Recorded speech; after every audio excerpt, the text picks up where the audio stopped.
Hello, everyone, and welcome back to part 2 of our special 2-shot mini-series. I'm so excited to get back into this today for 2 reasons. 1, playing a little Call of Cthulhu. This is a great warm-up. I'm going to be running Masks of Nyarlathotep, and I'm rusty. I've only played, at this point, 12 hours of Call of Cthulhu. This is good to get back into it. It is still my favorite role-playing game. I want to play more of it. That's reason 1, and I'm excited. Reason number 2 is once again we're joined by our new best friend, Seth Skorkowski, everybody. Hello. Thank you for having me. Seth, thanks for coming back. What is it going to take to get you out to New York to move into our studio that we're about to tear down? Oh, man. That's a good sales pitch. I don't know. So, Seth, you grew up in Texas and always lived there. Did you ever live anywhere else? Man, you make it sound so sad, but no. And you chose to live there your whole life? I escaped East Texas, but no. Grant, our good buddy, one of our founders, he's sitting backstage right now. He's a Texas boy from Dallas. We've spent some time out there. I love it out there. We really should do more shows in Dallas, because that last one we did was red hot. I'm sorry you couldn't come, Seth. The world is it's tough to get out of the house these days. Well, hopefully that'll fix. Hopefully. If it's any consolation, Joe didn't show up either. That's true. That's true. Neither you or Joe came to that show, so it all works. Well, hopefully we can get out to a con this year, and we'll get to meet you in person, and we'll have some drinks. I'm hitting the cons for the first time this year, and I haven't in 2. So, oh, nice. There we go. Excellent. Fingers crossed. Fingers crossed. New Would shirts. you say Call of Cthulhu is your favorite game, or do you have another favorite? Because I see a lot of Cthulhu videos on your site. Is that your main jam? Okay, so my main jam is Call of Cthulhu with a twist. We do what's called Pulp Cthulhu, which is when we do one shots, I do Call of Cthulhu because you're very fragile and death is just around any corner. Mm-hmm. Pulp Cthulhu we do for longer campaigns because you're a little bit beefier, and that way we've got a better chance of surviving it. And you've got a little bit of special abilities, but you're still fragile. You're just a little less fragile. So that's actually my main jam is Call of Cthulhu 7th edition with Pulp mod added. That sounds really cool. Yeah, everyone keeps talking about Pulp. That's the way to go. Fucking awesome. Can you do some pulp, or do you have to do, or is it just all pulp? They have a pulp Is it like orange so you juice, can actually rate your pulp. Oh, Orange juice. right. Yeah, I mean, I know just from reading Masks here, there are little boxes is here's what you do for pulp. And they say right at the beginning, feel free to just throw that into your non-pulp game if you want, or tone it down or raise the stakes. But sometimes they're instead of there being 1 cultist, if you're playing a pulp game, have there be 25 cultists. It's what the hell's going on in that pulp game? I don't understand it at all. You've got twice as much hit points, but every character will have starting off with 2 special abilities based off their archetype, and they'll have some more skill points. So it's just a little bit more kind of you punch the bad guy in the face, but still Call of Cthulhu. So we modify all of our Call of Cthulhu stuff we'll do in our campaign. So it's usually we'll beef up the bad guy and I'll throw in a few more cultists and call it a day. When Is you it say also- 20, sorry, guys. Go. Was it also set in the 20s and 30s? It's basically any time you can do Call of Cthulhu, you can just do the pulp mod. So our campaign started in the 20s. We're actually up to the 30s, but you could do modern day. How I like to do the comparison, the 80s, is Call of Cthulhu is The Thing with John Carpenter, Kurt Russell. Pulp Cthulhu is Big Trouble in Little China, John Carpenter and Kurt Russell. There we go. That's the difference. Awesome. Okay, I like that. Now I understand it. It's a Fine. very specific but very illustrative scale. Yeah, very, very clear. It's all very clear now. That's perfect. Thank you. Well, you hit the nail on the head when you said the fun thing about playing one-shots is the fragility of these characters. And when you play a one-shot, you're never going to play these characters again. There's a good chance some of you won't make it out of this. But how and why? I see the looks on your faces. I still don't think you're 100% sure what's going on here, and that's good. Because seeing how this is all going to unfold, I mean, if this isn't a complete disaster, I'll be shocked. But... Such rousing confidence from the keeper just really inspires us to keep playing. That's what keeps us going, yeah. My experience of playing one-shots is like, once the shit starts to hit the fan and towards the end of your module, it's just like, hope this is good. Because you just don't know. Everybody's just trying to stay alive. And there's also just so many different ways. Another reason I like this game so much more than other games, there's so many different ways this scenario can end. It could end wildly different from what I have, like the 7 options that I have in my head. So, just last week, Seth being like, what if I had a drone? I was like, well, that bypasses a lot of stuff I had prepared. This is great. So, it's really cool. And that's the beauty of doing modern Cthulhu is you have a lot more stuff at your, right at hand. Obviously, the nice caveat for this adventure is that there is some sort of super hacker out there that is frying computers, frying phones. But let's take a step back. Just to give a little recap. There's a possible serial killer who, at the start of the adventure, there were 3 bodies that had been found over the span of 2 or 3 weeks, all evenly spaced apart. And when they were found, their body fat was completely sucked from their body. You also find out that their livers were removed through some, let's say, good detective work. All of them and not threatening old men on the street after buying them, after leaving them with a $100,000 tab at Sparks Steakhouse and threatening to kill his grandchildren. It works. We get results. That's the important. All it takes is a couple of well-placed threats and $100,000. You guys work at a place called, it's a network called the Two Americas News Network. Your flagship YouTube show is The Daily Flugelhorn. And you heard on a police scanner that there was another murder committed not very far away from your office. How convenient, in the Hell's Kitchen area. And the body fat was sucked out. You were like, let's get there before the rest of the news vans. Skid's character posts a faulty tweet. So, another murder on the Upper East Side. Instead, it was Midtown West. And so you get there, and Seth's character Chuck sends a drone up to try and look at the crime scene. You see the body. This 4th body also has all the fat sucked out of it. There's also holes radiating outward from the body that just seem to be like matter was just taken out. There's no singe marks or anything. It's just missing space. You guys break in and then get into the crime scene. It's a whole situation, but you know that all of these victims, in addition to have their body fat and liver removed, also all placed ads seeking a casual rendezvous on a website called Intimate Encounters. It's like a place for anonymous sex meetups. They were also found in seedy motels. There's no surgical evidence on how the liver and the body fat was taken out. It just seems to just be gone. And after shaking down the coroner, you find out that in addition to that, all of them had advanced stages of cancer to the point where they shouldn't even been able to walk into these motels, let alone do anything else. They should have been dead before they even got there. Yet their medical history shows no sign of cancer. Certainly not to the state where that it had advanced to. Everybody thinks this might be a super hacker type situation, maybe trying to find a way to get into the FBI database. Could be a foreign thing. You don't know.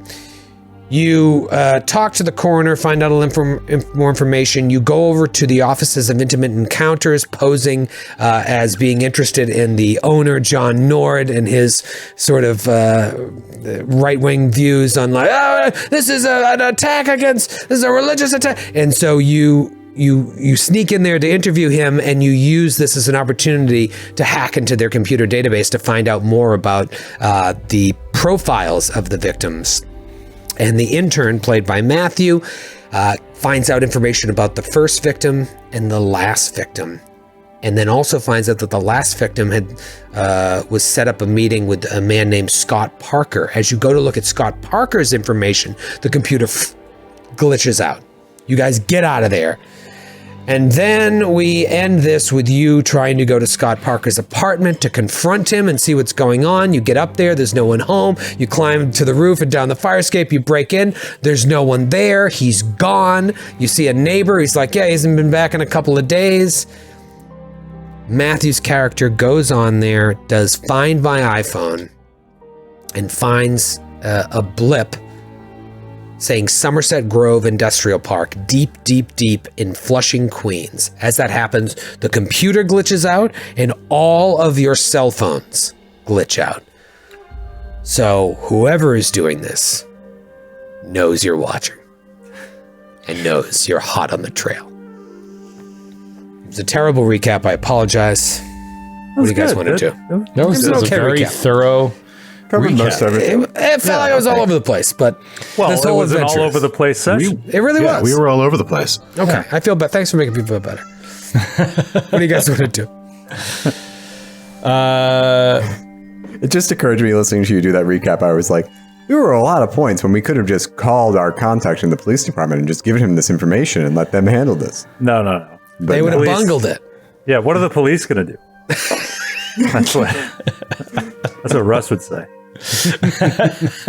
Well, the problem is, now we can't because our phones are jacked. Yeah, So, see? Too late. we're involved now. We're the police now. Listen Yeah. to me. Listen to me. We are the police now. we've been deputized. Yeah. I'm deputizing all of us. Here. Scott Parker's apartment. Thank you, Russell. So Clearly, we're going to go out to Somerset Grove. Yeah, we have to go have out to to. Somerset Grove now. I mean, I have to get my phone fixed. yeah, but say I don't have my phone. I don't even know how to operate a map that's not on my phone. Right. How do we? How do we get to Somerset Industrial Park without a phone? How do I call an Uber? My Dylan God. reaches into his pocket and pulls out the company credit card. You still have that? Cue shopping lost our montage. phones. Lost our phones in the line of duty. We should get replacement phones. Just hold on, Dylan. Just let's wait and see if going out there or getting away from here fixes our phone. Let's try to. I heard the new iPhone just dropped, though. Is Chuck's iPad and all his equipment still working? Yeah, if you check your iPad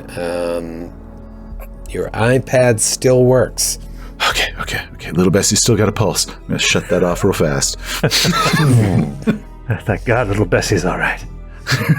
Yeah, it's tough. You might want to do some research before you get out there, but you run the risk of this thing finding you. Yeah. Or changing locations. Right. Yeah. We better hit the road. Yeah, we should get out there right now. I would love, though, Russ would love to stop by his Murray Hill apartment to pick up his hunting rifle on the way. Okay. How many? Do you happen to have more than one gun in your apartment? No. Yeah. They frown on that sort of thing here in Manhattan. But I'm not being caught by any subterranean lizard man serial killer with my pants down, I'll tell you that much.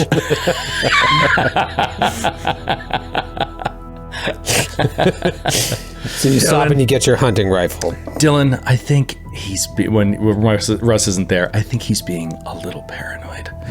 Once we shoot this guy with the camera I'm talking about, he's gonna know it's all over. It'll be fine. You don't need a gun. Follow-up question, using your lingo. Follow-up question. There was a beer pong tournament happening in Oswego tonight. So we think I'm probably going to be late to that. Yes, I think you're probably going to be late. Okay. I'm just saying I'm not usually supposed to work Saturdays. I know, Dylan. Oh my God, this is so painful. Does it mean I can not come in one day next week? Yes, that's fine, Dylan. That's fine. I need you there because I need you to make sure that. Oh no. You're not going to be able to shoot anything on your phone as backup. Oh. Take the company credit card and go get a new iPhone. Okay. And they're both like nodding at each other. We need it, right? For the company. You need it. You need it. So we stop at the at Russ's Murray Hill apartment and an And we Apple buy store. 2 new iPhones. And Chuck's collection of mostly useless crap. Does he have any GoPros or anything like that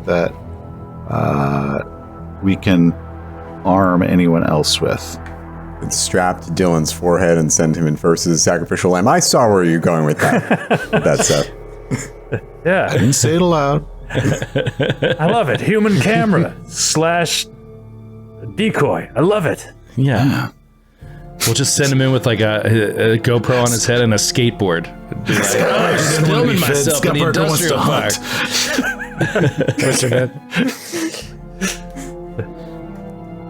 All right. Is there anything else you want to do that we can strap? Yeah, do we have them? Yeah, you can strap on some GoPros. Yeah. Right. Everyone gets We a should GoPro. all wear GoPros. Everyone gets a GoPro. Yeah. I think this is great. I think they call this new journalism. This is going to be the next new hot found footage sensation after we all die. So you're all going to strap on GoPros. Dylan goes out, buys 2 new iPhones. And do you guys want to risk doing any type of research or following up on any other type of leads before you go out there? No. Yeah, I don't want to. I'm just asking because I'm Troy. I'm tired of it. I want to go to the industrial park because every single piece of information I get only confuses me more. There will be no answers from any research. I can guarantee that. Okay. Yeah, I just don't know. I will say I'm this. not asking to prod you. I'm just asking just to make sure. Just being diligent. The only stuff that I would be interested in looking for with the industrial park is just location of what's around it. Like I wouldn't be looking into the history or anything. Yeah, can we do like a sneaky check where that industrial park wouldn't show up, like that we were Googling, but if we just something else in the area and we could look at the map and like just see what the surroundings are? I do it from the Apple store after I buy the phone. Boom, ruin their stuff. Good. And what do you Google? I just do I do a Google map of a nearby of Flushing, and then I kind of I triangulate my way to the office park so I can Just see. look at because Google City Field and just like zoom out. Yeah, exactly. Yeah, it's far from City Field. It's really in the middle of nowhere. And like if you do a street view map, like there's nothing there. It's all old chop shops that are abandoned. So like as far as where Grant lives? No man's land. And Also, the way you're describing it, it sounds like it's across the street from City Field. it does. But like these are abandoned chop shops. Well, I guess that would still be across the street. No, Yeah, that's still pretty much. it's a real remote area where there's not even a ton of houses around. Maybe back in the day it was a bustling area, but it's been shut down. Without knowing more about the history of the industrial park, you just can see that there's not a lot going on there. The one thing I'm going to do is I'm going to call Anthony D'Amico, my friend in the police department, and I'm basically going to just tell him that Hello. I wasn't expecting you to pick up. Really want to role play this. I wasn't expecting you to pick up. Hello. Tell I me. was just having some coffee, and as I was drinking it, I was thinking about how you wanted to get coffee at 10:30 p.m. and it made me chuckle. What's going on, Remy? I tend to lose track of time during intense mysteries. I just wanted to tell you that. Hold on one second. Yeah. All right. Sorry about that. No problem. What do you want to say? I just wanted to say that we are onto something on this case, and I'm afraid I can't give you any details, but it might get a little dangerous. And I hope you didn't betray my trust. No, I'm not telling anybody anything. Okay. But similarly, I can't tell you anything, or else cops are going to be swarming all over this scene, and we need to get there without any cops. Now, I'm just saying, if this thing turns violent, you might get a strange text message from me with a location, and that's all it's going to say. And if it says that, please get cops there as soon as possible, because something's going down. I Also, mean, tell him to delete my browser history. Also, do you know Chuck? Do you know Chuck? the camera guy you work with? Yeah. You guys can delete his browser history, right? It's very specific. I really would need to know more about... I mean, yes, we could do that, but Great. Thank you. Anyway, what did you need? Here's the thing. If you just text me location and tell me, like, 911, I can't just bring the cops. That's not how this works. That's not how 911 works. You can't just be friends with a cop and text them 911 and expect them to bring an entire division to your location. Okay, then I'll just call 911 and have them do that, because that's exactly what they do. Well, you got to go through the proper So channels. thanks for nothing, Tony. No. Listen, I'll come out there as a friend, but you can't just expect me Out to there? grab 4 of my cop What friends. do you mean out there, Tony? Well, you said out to where that location is that you would send me. He's been compromised, Remy. Don't wait. He smashes the phone over his knee. The brand new iPhone 12. Now listen. I can't Yes, just. I'm still here. Are you still there? I tried breaking can't the just- phone on my knee, but I just hurt my knee. Yeah, the new ones don't break over your knee like the old ones. Listen, it's not a burner. I can't just bring my friends if you tell me 911. At any point, I have lots of friends. If they just texted me 911, I couldn't just be like, come on, guys, every time that happens. No, I gotcha. I'm just trying to do you a favor. I'm telling you, I'd like you and whoever you'd like to be the first to this scene, and maybe, make this collar or whatever it is you guys say. Okay. That is what we call it. I'm doing this as a friend, not as a cop. I just want you to know that. Okay. Remember that. All right. If I don't come All right, back. Bye. Told him about my browser history, right? Timing on that. Yeah. And he turns to Chuck and he's like, he said he'd delete your browser history. They do that. He said, no problem. Oh, good. It's for research purposes, Yeah. I'm writing a new musical about child porn. Jesus Christ. That's what happened to Pete Townsend.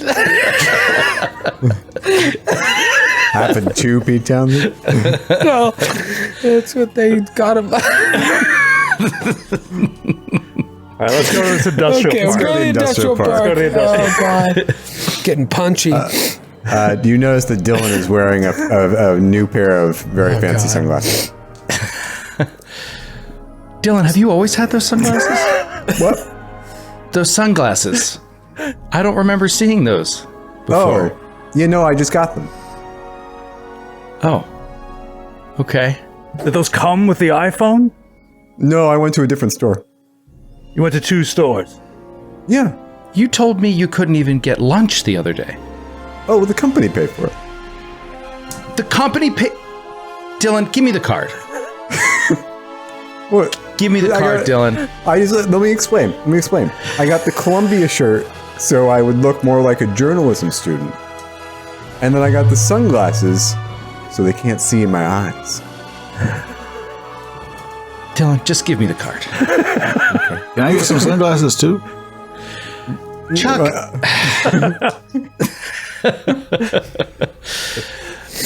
And this is all happening on the way to On the Queens. way driving. Who's driving? It's our in the Uber van. driver. I'll drive. Dylan will drive. He actually has a drive auto. Whose car okay. is this? Well, the company I thought bought it. the company bought it, but Dylan actually, the most expensive of my possessions, aside from the iPhone that just broke, is a '97 Geo Metro 3-door hatchback in ice blue. So let's go in that. we want to crowd to that. All right, so you're driving this ice blue Geo Metro deep into Flushing, Queens. It's October now, so City Field, per usual, is not in use. Oh, what a low blow. Motherfucker. Quiet. It's as vacant as this industrial park on October 2nd. No sounds of adoring fans. You're like way out Crack in the bat. nothing. It's just Can't be heard. lights are off. It's the most remote part of Flushing, and you see those ruins of old shops. Just outside of the industrial park, and you roll up eventually on Somerset Grove Industrial Park. There's no one around, no cars parked on the street, nothing. There's a chain link fence about 7 feet high around the perimeter of the park, and it's huge because behind the fence you can see a collection of 9 or so abandoned buildings, and it's a mix of warehouses, offices, small factories. And you also see a van with the letters NCS on them. National Communication Services. That's the company that he worked for, the first guy. The first guy worked for. They've got the television stations. David Eugensen. So he's still driving that guy's van. Okay, yeah, interesting. This is That's so right. We might be driving that van. yeah. This really is like. Can we kill the? I'm like, Dylan, kill the lights. Dylan turns off the headlights. And can Only we, one. like, Only can one we- works. So Anyway. there's only one light. Yeah. Can we pull up behind the van? It's behind the fence, the chain link fence. Dylan floors it. To the fence. Bam! That would be crazy. You go to prison. Is the chain link gate, like, is it padlocked or is it just shut? It looks like there's a chain lock around it. Could also just climb the fence. Yeah, let's just climb it. We can climb it, but does this guy just have a key to this abandoned warehouse? I mean, is the lock actually fixed? Does it just look like it is? Like If you there's go over to it and grab it, it's locked on. So you could pick it, try and shoot it off, cut the chain, or I'll climb the fence. It's 7 feet high. yeah, my leather man can't get through a chain, so I will. And can you climb, Chuck, with all that stuff? I'm Chuck's a ninja. He's an expert climber. Yeah. Okay. Okay, so yeah. I tell you what, I'll climb the fence first, and then I'm going to turn around and I'm going to get some shots of you guys coming over the fence, right? Like a little bit of Russ coming over the fence, get the news. Yes. Love That'll it. make a great shot. That'll make a great shot. He's always That thinking is- that, Chuck. That is great, Chuck. And then we could use it in a story about how people are using chain link fences to hide things. Sure. That's right. Once That's again. an angle, an Once unexplored angle, for a good reason. Okay. I would like to climb a 7-foot fence. Do it. All right, give me that climb check.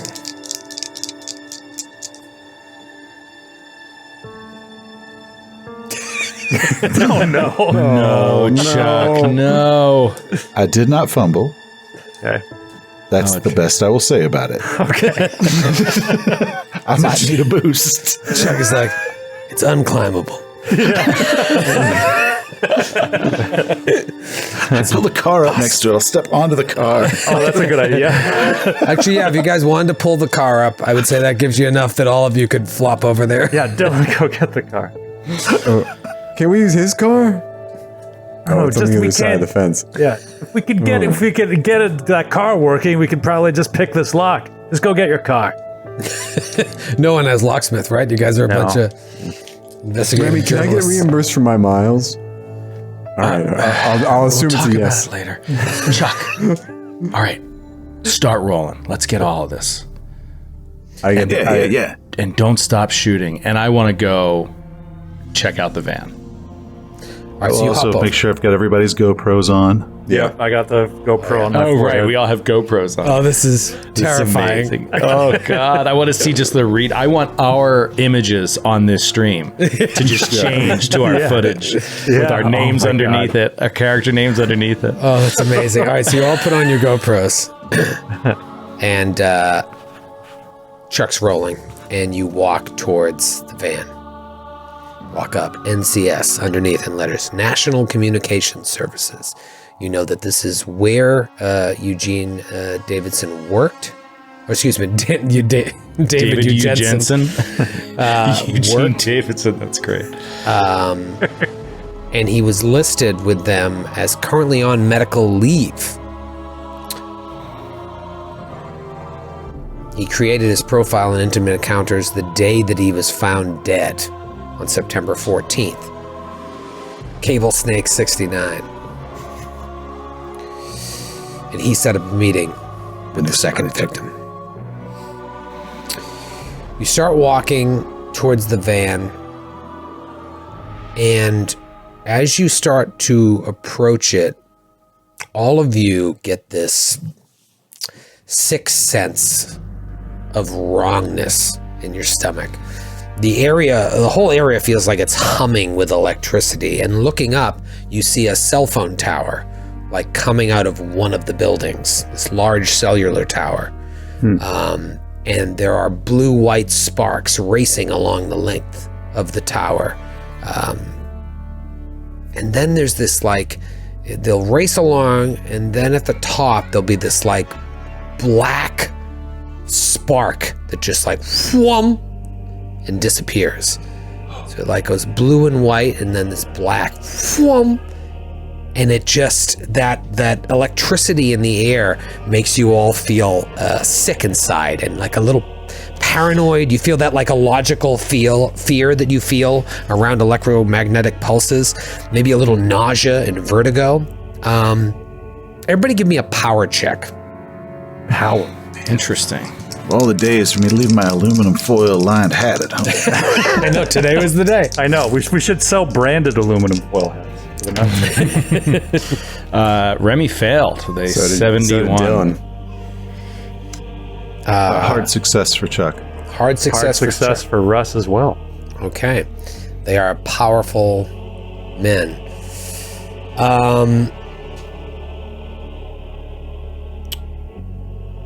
Dylan, you start to get a migraine, like a massive debilitating migraine that resonates or radiates into your body, and then your muscles start spasming a little bit.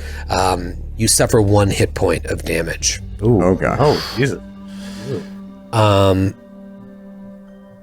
Remy, as you approach the van, you see a strange light appear in the rear view mirror of the driver's side, like someone inside of the car had lit something up, and you see that light reflect in the rearview mirror, and then the light like washes over you, and you take 1 point of sanity damage Whoa. from this hallucination. My gosh. Okay. Are there any like electric cables or anything running to the van? You look, no, the van, there are tracks leading up to it. You can see past the gate leading right up to here and then parked. And in fact, you don't see that the van has made any tracks leaving. So The it van just that just came and never pulled left. up here, stopped, and then that was it. And for the last 2 weeks has just been here as this thing is going out. So David, you would think David U. Jensen came here for some reason. Right. Never left in the van. Maybe But we then- should have gone to the news network and asked around before we started. For God's sakes. It's a one shot. What news network? What? What or the news communication, whatever, the AT&T. Oh, NCS. Sorry, yeah. Look, nothing else. Stuff that's in that van will reimburse us for all those dinners. Could jack the van. I mean, I'm just talking about the equipment inside of it. I know guys on eBay. Okay. You could call NCS. That's true. Then I can't sell it on eBay. That's true. See, now But, that puts us also- at odds with the other plan here. You have to imagine that they've got their vans all registered. Like if a van's been missing, why haven't they come to retrieve it? It's all very strange. I told you they've got TV stations. I tell you what. So Chuck would like to come up behind this van and like maybe sneak it. And I just want to see if I can just like pull open the back door. Pull it open. Yeah, like kind of Creaks. like a ta-da, and I want to get like full footage. Yeah. You open, beautiful shot, and it's just like tools and cables, Oh, it's and such a wiring, beautiful shot. Oh yeah. Oh, Keep going. Keep going. copper, Oh yeah. as far as the eye can see. Is there a bolt cutter in there? There is a bolt cutter in there. yes. All right. So Dylan will take the bolt cutter. Okay. Remy comes around Chainsaw or a 9mm. Oddly enough, no 9mm or chainsaw. is there a chain sword? Remy comes around and peeks his head in, and he's just like, I saw someone in here. Someone was in here. I saw them light something up, like a match or something. And he's like looking paranoid, like around the inside of the van. And then he goes past the back of the van and looks on the other side of the car to see if like somebody's walking away or running away or hiding or anything. Remy, come on, man. You're freaking me out. I'm telling you, I saw something in there. Nobody in here, man. Well, can we rewind the footage? Oh, yeah. Yeah, look. Yeah, look at the GoPro footage. Yeah. Can you do that without downloading it though? This is the thing about GoPros. Like, yeah. Matt is nodding his head behind the I think scenes. we'd have to No. like Now he's shaking cancel his his head. record. Well, you can start the recording again. It's not like we can't turn it back on. So. Oh yeah, you have to transfer the file to a computer or something. I would say that you probably have access. And if you let's go just to hand wave this. If you download it, transfer it, and you look at the footage, and there's no flash of light in the driver's side. I'm telling you, I saw something. See, there's evidence there in black and white, or color probably. We've got the good ones. Come on, keep your head together. All right, I Got guess that. it was just I don't know, It's just a trick of the light. trick of the light. It Yeah. was a desert mirage. Snap out of it. All right. Let's go into the van. Remy will go into the van and roll a spot hidden, and just look for anything out of the ordinary of cables and that kind of stuff. Any blood or stuff like that. And you'll hope, get out a flashlight and look. Okay. Let's see. We got 64 under 65. Oh, wow. Nice. Oh, wow. Okay. You don't see any blood, any signs of a struggle. The one thing that kind of jumps out at you is there's a piece of paper on the passenger seat that is a service call report. It seems like Eugention was sent out here to service the cellular relay tower that is here at Somerset Grove. And so it has shitty job. it's the work order. So whatever possessed him or took over his body was here. It started here, but then that also means that NCS has a record of this call, and if they never heard back from him and never got the van back, they would have sent someone out here. I want to get good footage of that work order. Good thinking, Chuck. That's the money shot. Yeah. Russ, you hold it. You hold it. Do a Ken Burns effect on it. We can get Tom Hanks to do some voiceover work. My dearest Martha, I have been ordered out to deepest Flushing. I don't know if I shall return. I do not know if I shall ever return. Da, da, da, da, da, da, da, da. Some Ken Burns fans here. Yeah. All right. So what's the closest building? What's the closest building? Well, which one's got that Jackie a little? Yeah, there's a large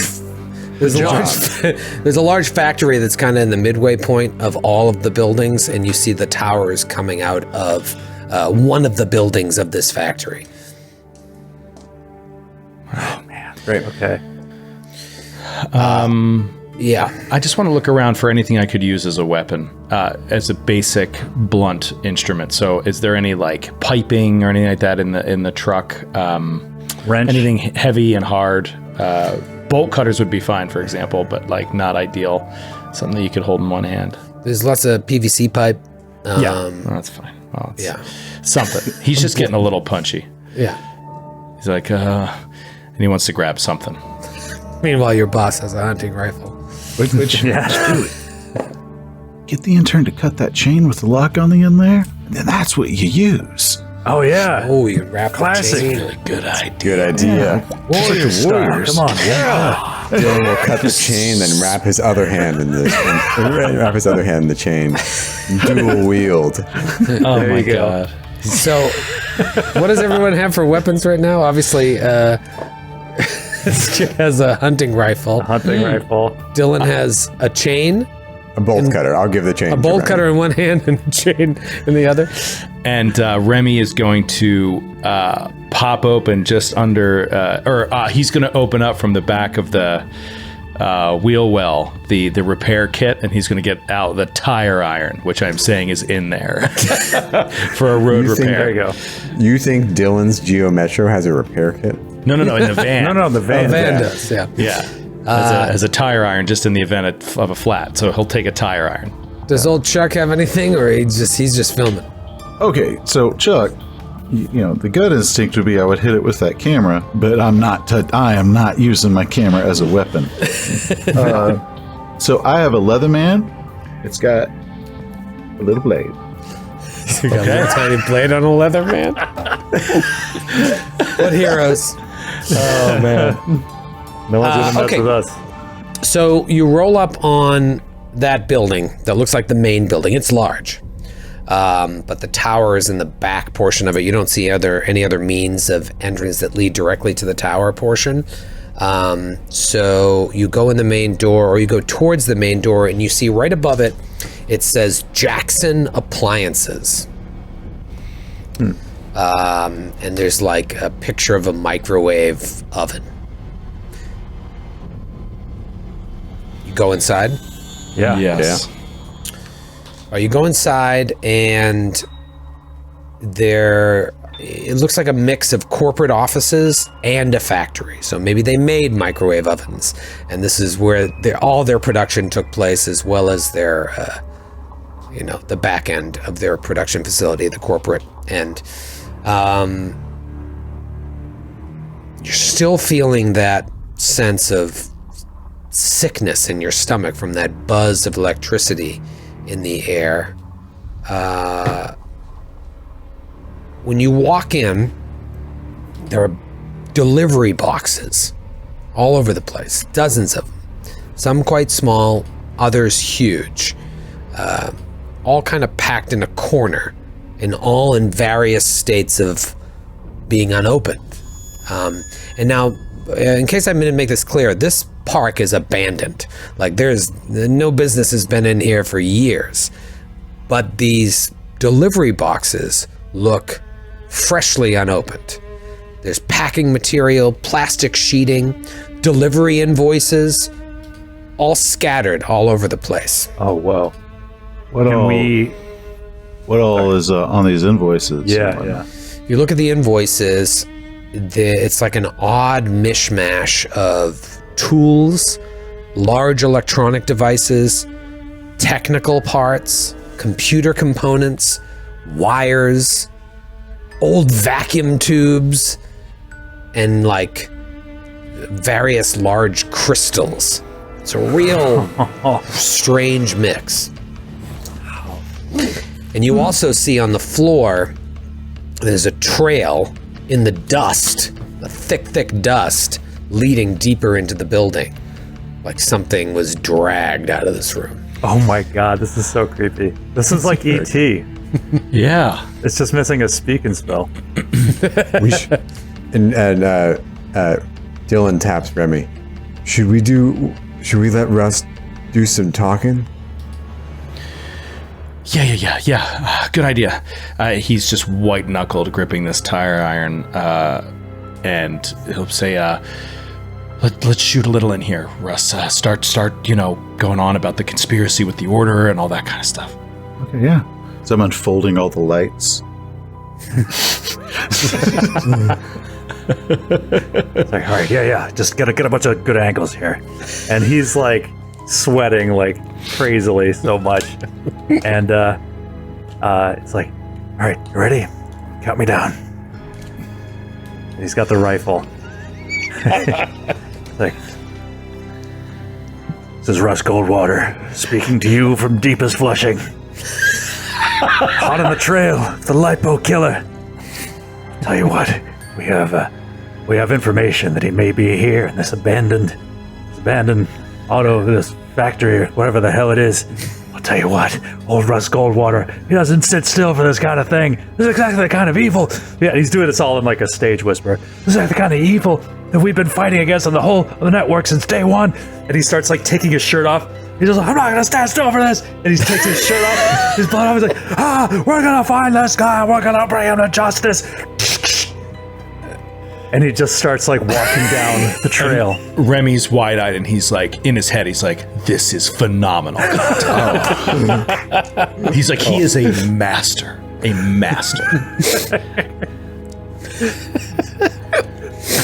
Seth is just shaking his head. Chuck is following this. Yes. Stay on him.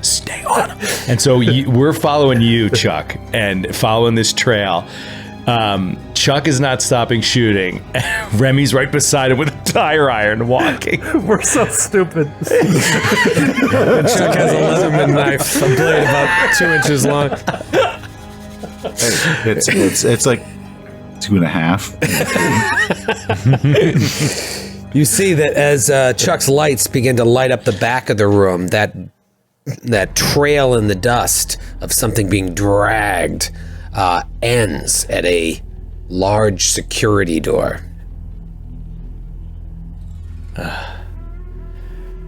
And the door, because you put up those lights, it looks like at one point it had been forced open. It's kind of like bent on its hinges a little bit, but it's currently closed. I turn to the cameras like, closed door. And I try to jiggle it, see if I can open it. It's unlocked. All right, we pull it open. Remy's going to reach down as he's pulling it open, and he just down to the side on his new phone. He just opens up a text to Tony, and he just types 911 Industrial Park. Flush, the name of the industrial park. Flushing. And he doesn't hit send.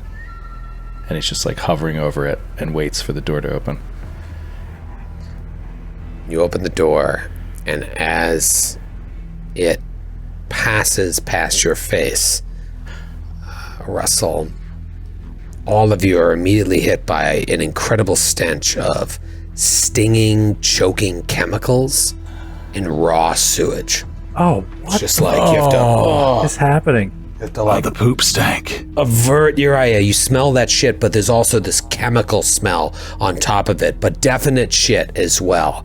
And you see, once you can like get the sting out of your eyes and readjust them into the room, dozens of barrels of hazardous waste. Some of them are rusty, some of them are leaking waste, and something beyond the barrels that you can't quite see on the floor. Shine the light. Let's get a light on that, whatever that is. I feel like we're now in Alien. Like, Yeah, totally. It's just like, it's amazing. Yeah, it's pitch dark in here. Yeah, and like with our GoPros, we have this one light that's the only thing you can see on the cameras. Like, No. I've got like little LED lights that I would stick up. They're not really lighting flashlights. the whole room. They're not really good. amazing. Chuck whips out the lights so that you can see past these waste barrels. And what's behind there looks like a massive hole in the floor, about 9 feet wide across. And there's sounds and flashes of light coming from within the hole. And as Chuck is holding those lights, they all go. So now the only light you see is in the distance, an occasional crackle coming from the hole. Okay, they want my plan for little Bessie. Is my equipment not working? Equipment seems to be working, like you'll be focusing on it and like the shot will sometimes go boop, boop and come back. The shot seems to be working, but all the energy has been pulled out of the batteries in your LEDs. What about the phones? You pick up your phone, you see your text still ready to go. Okay. Right. I mean, Chuck, can we even shoot anything in this light? It's recording what it has. Do I have any night vision equipment? Ooh, good question. I feel like if anyone does, it's Chuck Freeman. One thing about Chuck, he always comes prepared. Yeah, I would say you have a night vision light, Yeah, I mean, which is going to make it even more terrifying. I'm not equipped with anything weapon-wise, but I do have night vision and LEDs. Yeah, so you can bathe like a green light over the camera, so the camera's picking up on amazing. this. I'm seeing Russ like in his white undershirt that's like blown out, and his eyes are just white, glowing. He's just like, Holding the rifle. Yeah, if you look over Chuck's shoulder, Remy, you can see like in the view frame, everything's in that green and white.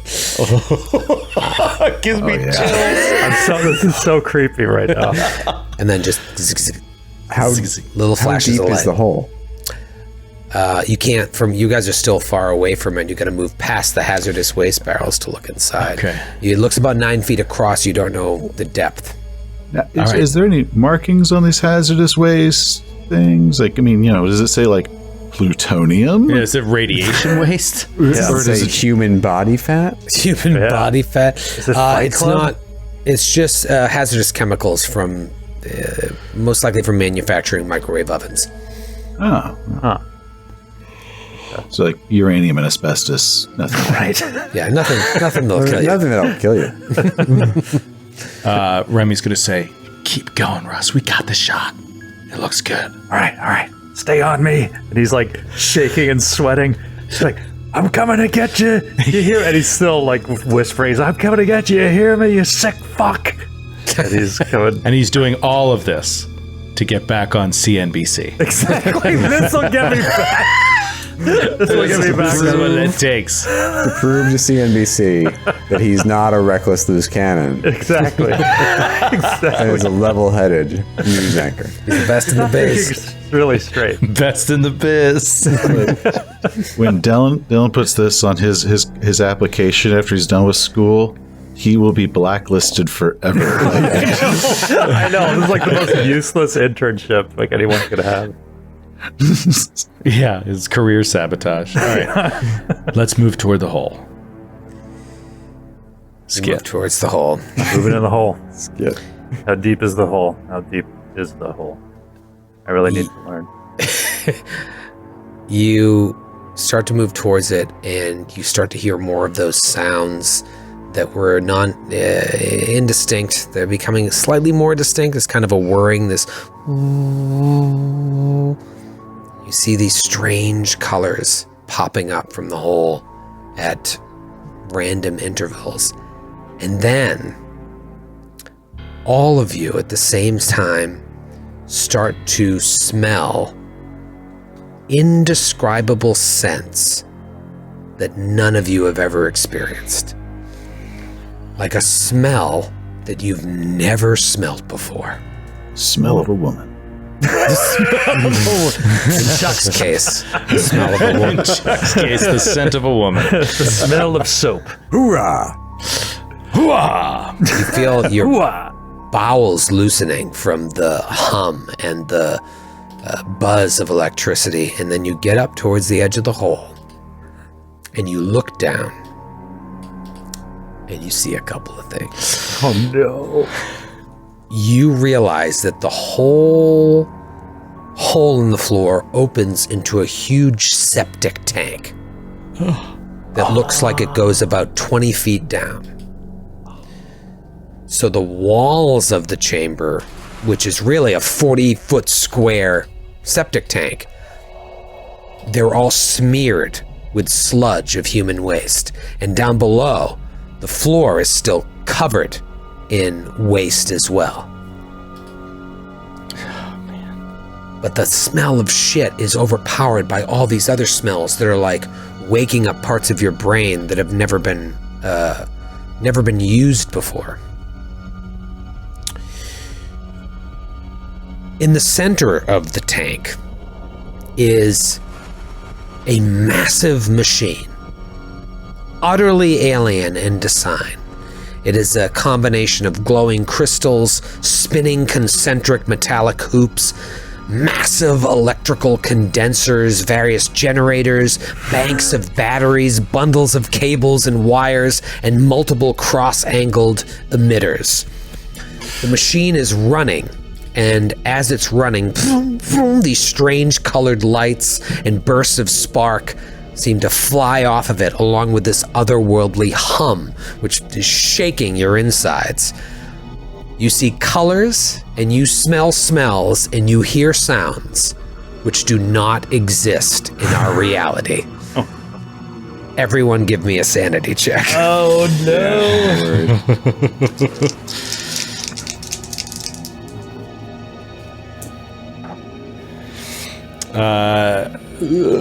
Remy passes with a 47.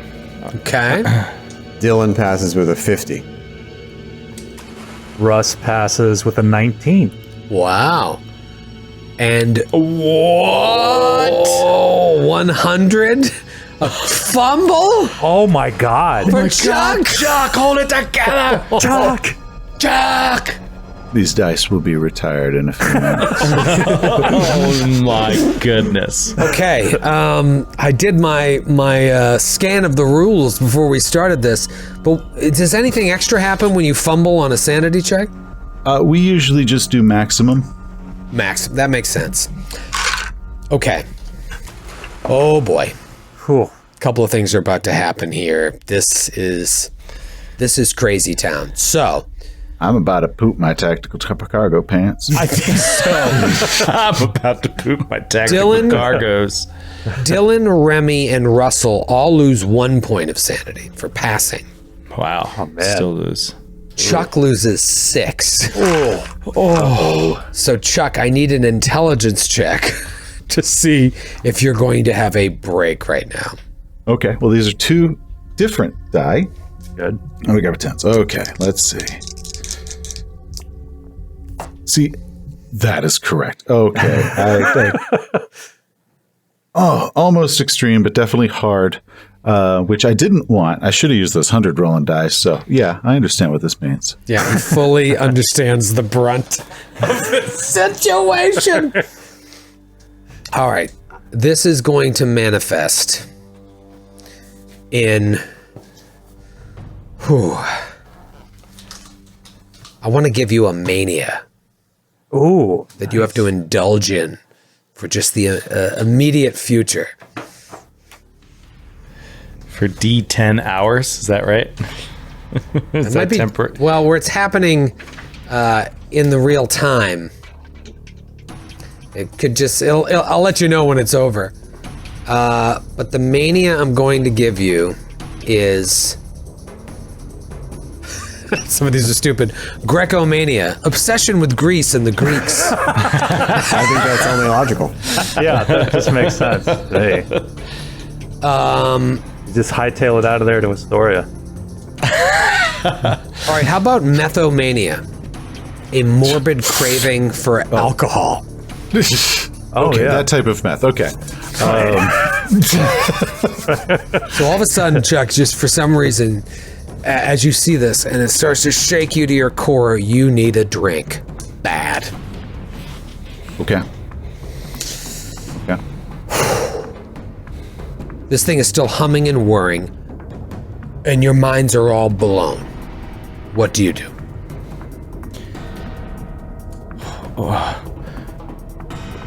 What is it? How do we stop it? Is it I'll tell you how we stop it. And Russ shoots at it. Shoots at the machine. Does Russ normally known to like drink on the job? Does he ever have a flask? Oh, absolutely, yeah. That's one thing he didn't change about his CNBC life. He still has a lot of drinks. Okay. Okay. I will be going for that flask if that will upset his shot. Okay. It's in my back pocket. So, yeah, you can grab for that while I'm shooting. All right, so as you go to fire, Chuck reaches into your back pocket and grabs the flask, and the shot goes wild. Shot goes wild. Bang, bang, bang, bang, bang. What the hell are you doing, Chuck? Chuck, what are you doing? Chuck, this is hardly a time to drink, man. There was never a better time to drink. What is going on with Chuck? Get it together, Chuck. Damn it, we need you. This is the story of a lifetime. You hear me? I'm going to be drinking. I'm gonna say we should get out of here. We need to go to a bar. All right. No, Listen. What is that thing? It's a gun, Dylan. No. Never seen a gun before? God, Dylan.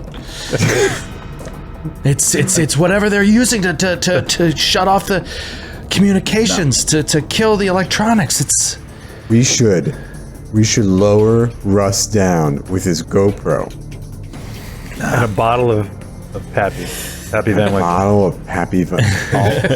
I'm just gonna go and I'll get the Pappy and I'll meet you back here. Okay. I'm gonna start drinking that flask empty. I will probably take this rig off. Maybe get out of a less poopy smelling area so I can enjoy the flavor of the wild turkey or whatever the hell's in this flask. I love it. Chuck starts taking the rig off, leaves the room while Chuck. pounding the flask. What are you doing? And the three of you are left staring at this while Chuck's walking away. Shit, we gotta shoot this. Russ, we gotta figure out how to shut this thing down, or at least, all right, look, it's time to do a brief report here. Say something about how the government has built this thing to follow us on social media and track our lives or something. Yeah, And he yeah. picks up the camera, drops a tire iron, ting, ting, ting, ting. And he feels like he's like lifting up the flag from the fallen soldier on the battlefield. Iwo Jima is like... Yeah, exactly. He's like, nah, puts it up, and he has Russ in the shot, the night vision shot. All right. Russ, I'm sorry.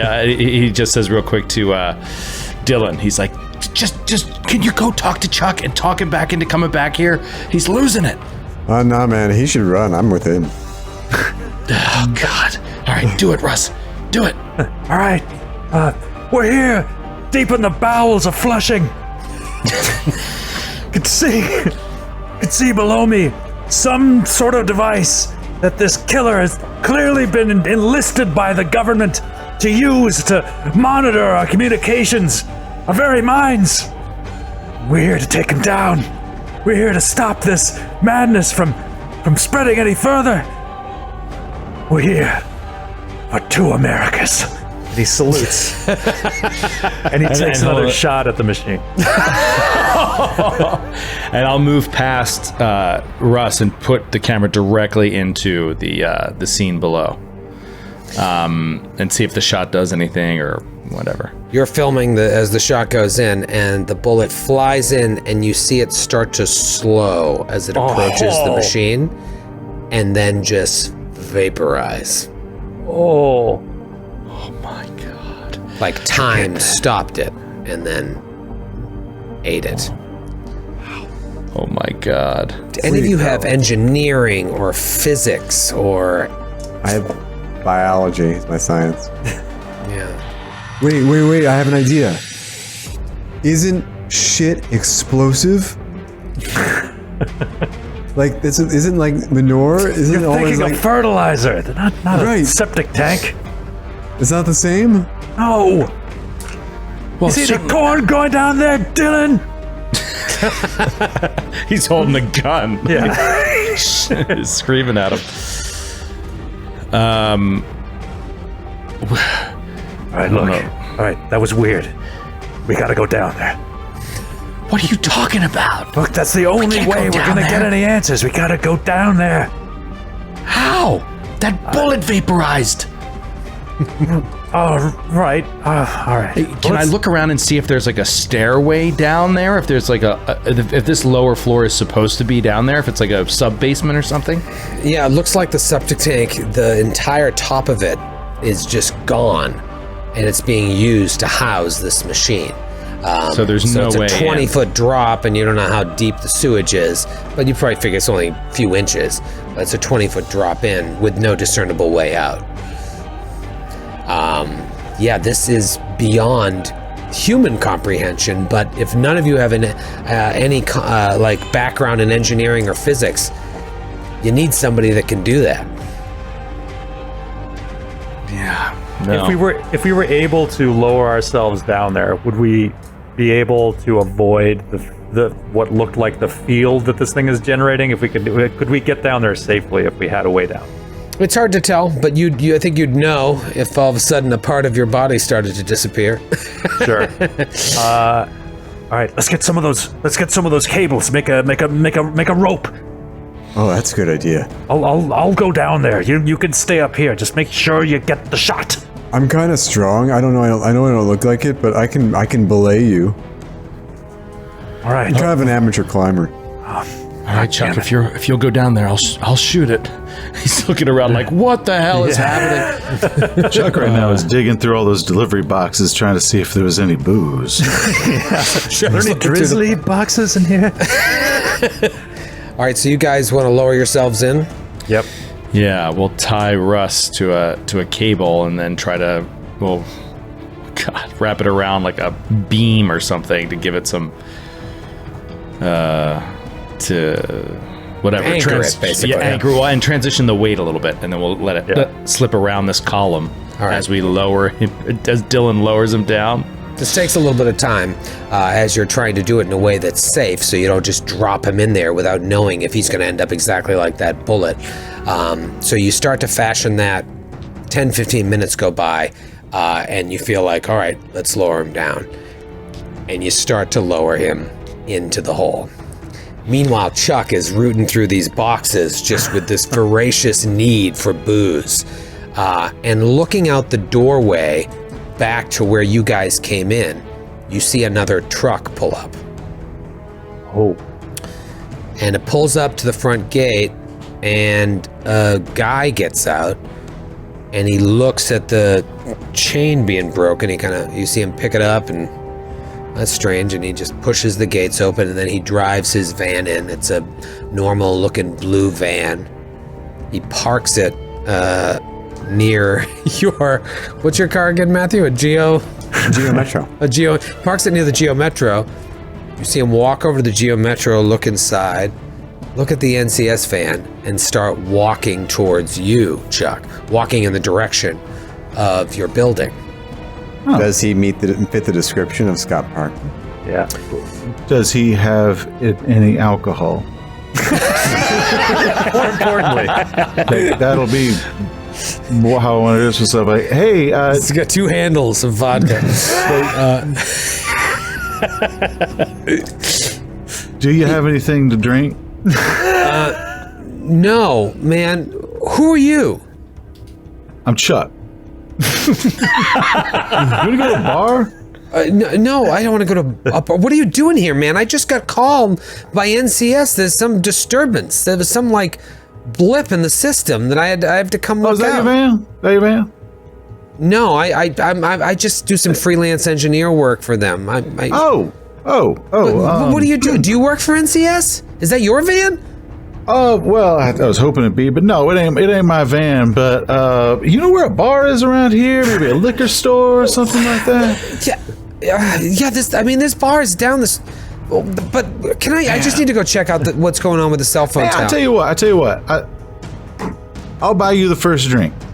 That's very kind. But I You don't have understand to go. how kind. Come on with me. No, listen, You man. can I thank live me in later. the area here. I just got to do this call. I get like $250 an hour. If I can finish this. Hey.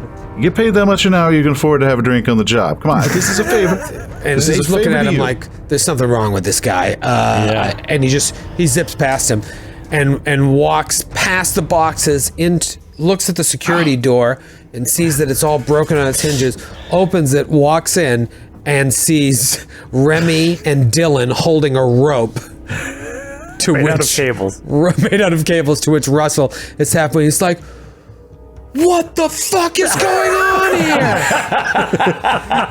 Why are you lowering that shirtless man with a hunting rifle into a septic tank?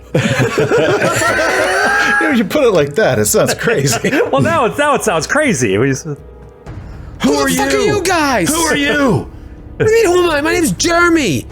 Jeremy, I'm an engineer. I do freelance work for NCS. Are you the ones that been fucking with this tower? That's why they called me here. No, but if you know about engineering shit, can you come take a look at this? Look at this shit. Yeah, come here, Jeremy. You're not gonna believe this shit. What? What is going on here, Jeremy? We're journalists. We're following a story, but look what we found. He's not really a journalist, but we are. I'm from the news. He walks up. You're hanging by cables, shirtless with a rifle. Picture your tie around your head from like the a headband. news. Dylan just slowly turns his head to Remy and he's like really deeply hurt. He's like, You don't think I'm a journalist? You can't misrepresent yourself as a journalist if you want the story to carry weight. Now, please, just follow my lead here. He's like, "What's going on here?" And as he gets closer, you see him like start to spasm and have the same reactions that Dylan had as he got closer to this. And then he comes up and looks in and is like, "What the fuck is this? Why are you lowering that dude in there?"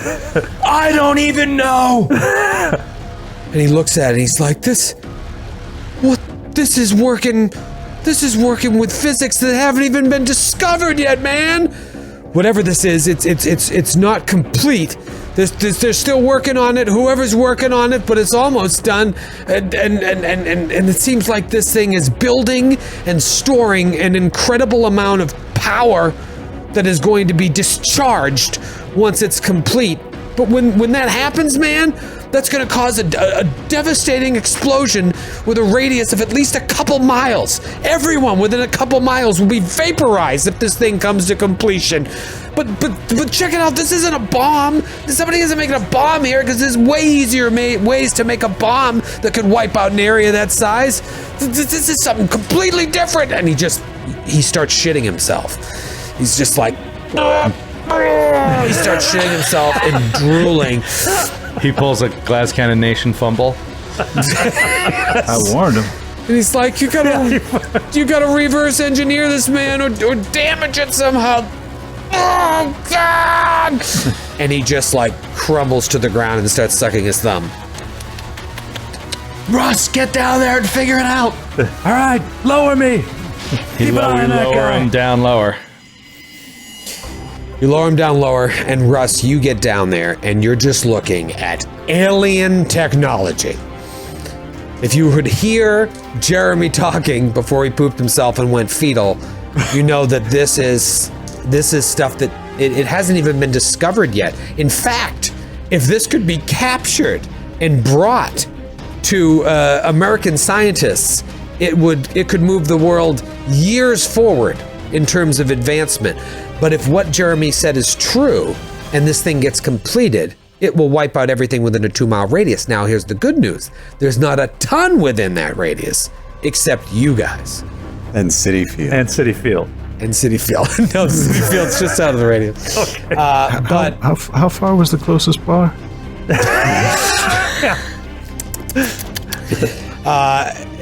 yeah, I mean, it's a real tricky thing here because you just don't have the know-how to be able to disable it or reverse engineer it. You're just looking at something completely alien. And everyone take another point of sanity just from being exposed to it for more than X amount of minutes. So what happens when Russ gets down there? He gets down there and he's just looking up at this massive machine, smelling things he's never smelled, seeing things almost like you see into other worlds at certain moments. The smell and everything, you're just like, you've got the GoPro, you can turn it on yourself and make a... Yeah, he does. It's like, here, and he shows a shot of the machine. It's just like, standing here at the base of this thing, it's, I can't tell, it seems to be drawing energy, producing energy. I've never seen anything like it. The smell, it's indescribable. I don't know what the government's up to, but these conspiracies go way deeper than even I dreamed they could.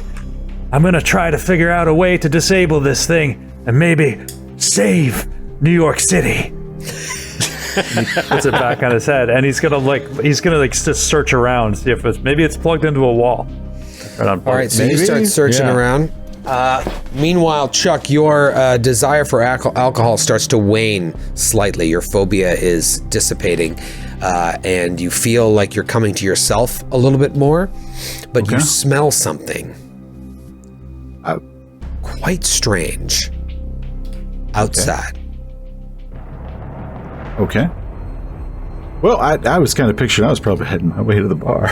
You were heading that way anyway. Going to the bar. So you're walking over to the Geo Metro, kind of going over there, and at every step you take closer to the car, there are now 3 cars out there, the NCS van, Jeremy's van, and your Geo Metro. You start to lose that desire, and you're coming back to reality. Maybe it has to do with you being farther away from it. Maybe it just has to do with that bout of sanity passing, or insanity passing. But you start to feel more like yourself, and you're not as desirous of a drink, but this stink overwhelms you coming from behind the NCS van. Okay.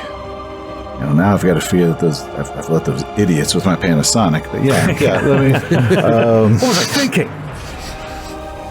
Okay, so there's a smell coming from behind the NCS van that we had checked out earlier. Mm-hmm. Okay.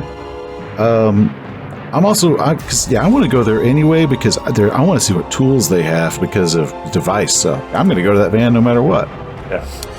You walk over towards the van, and just as you turn past the open doors that you yourself opened to get that dramatic shot, you see a pile of a man, a discarded skin of a man lying there. Oh. And he looks exactly like Dylan's description of Scott Parker. Oh, whoa.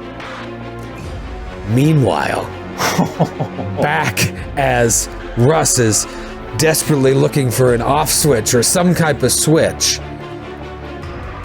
Remy and Dylan feel a presence nearby. Oh, no. Hello? Jeremy, did you have a partner? You turn around and you just see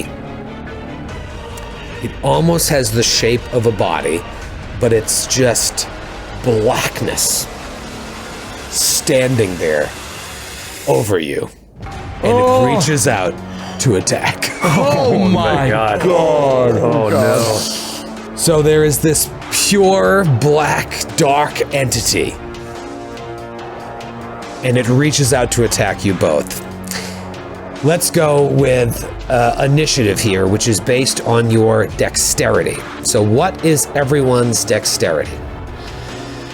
Remy is a 55. Okay. Russ, 47. 47. Chuck, 50. 50. And old Dylan. 25. Oh, no. No, he is so slow moving, man. Okay. It's no real hustle. No No. hustle in Dylan. All right. And okay. All right. There's mine. Remy, you get to act first. There's this dark tendril reaching out towards you and Dylan at the same time, but you have a chance to react. He's gonna turn around, see this. He would like to. He's just like. Starts backing away, and with his last vestiges of some level of sanity, he wants to try to reach into his pocket, pull out his phone, and just hit send on the text. Okay. Both you and Dylan give me a sanity check. Yeah. Oh, man. Oh. 80. 6. It's got just a 6. Oh, Dylan holding it together. All right, Matthew, you take 1 point of sanity damage. Joe, you're going to take 1d10 points of sanity damage I bet. for seeing this thing. Oh, a 1 on a d10. Wow. That's what gives him the presence of mind to just get the phone out, try to hold it together, and he hits send on the text. Chuck, you see this, your senses are back. I think you are able to put 2 and 2 together, but you've got a bit of a hike to get to the building. What do you do? Or do you just jump in the car and drive? Yes, drive away. No. I'm going to grab my leather man. And I'm going to sprint, now that I got an open knife, back. Because Chuck's assumption is that dude that wouldn't give me a drink earlier. It just, like, this has got to be, that's him. I don't know. Yeah, But- that's a good assumption, but- yeah. That's clearly the act of My someone who's friends- from another planet. And my camera are in that room with that dude. And I Let's got a be knife. honest. You care more about the camera than your friends. I didn't want to sound inhumane. Okay. So you sprint and you're able to get pretty close to the action, so you'll be able to do something next round. Go ahead and give me a sanity check, though, because you see this thing towering over Dylan and Remy. Don't fuck me this time. Oh, man. I would have made it if I hadn't lost the last time, so 45, but my sand's now 42, so Oh, no. You want to spend luck? I don't think you can spend it on a sand check. Oh. You cannot. You, in fact, cannot. Yeah. Wow, good call. So, yes, I would like to, but I can't. You take 9 points of sanity damage. Oh, my. Oh, Chuck is falling apart. Oh, man. Okay, I have officially hit indefinitely insane. So, Wow. Wow. Okay. So because that was beyond my 20%. that's beyond your 20%. So Well beyond. indefinitely insane. Well, you're still going to roll the no, the intelligence check. You don't roll it. All right. So Nah, what happens when you're indefinitely insane? You Well, it's like kind of like what before, except for you don't have the intelligence check. Like it's kind of like the intelligence check is like for temporary. It definitely means like, yeah, you're having a bout of madness, you're suffering, some insanity. So I'll have a bout of madness. It could go 1d10 rounds. Might Okay. deal with whatever my mania is. Might be something new. I would say the bout of madness is you can't discern between this dark entity, Remy, and Dylan. They all look like the enemy. So anytime you want to attack, you got to roll randomly to see who you think the enemy is. Wow. Oh, man. Confusion. Because you're just like, All about to go into the poop hole. all right, now it goes to Russell, actually. Okay. This thing is slow moving. Do I even know this is happening? Like, I think I'm down there by this machine. It's making noise. Maybe the rope went taut, or not taut. No, it just went it went loose. slack. Yeah, Okay, well, okay, slack. I dropped it at least, and he didn't have the presence of mind to be like, Russell. He was just so focused on getting the text out for his round. Okay. It's like, hey, what the hell's going on? And he starts like yanking on the rope, like yelling to see what's going on up there. He's here. The killer's here. He's just gonna say.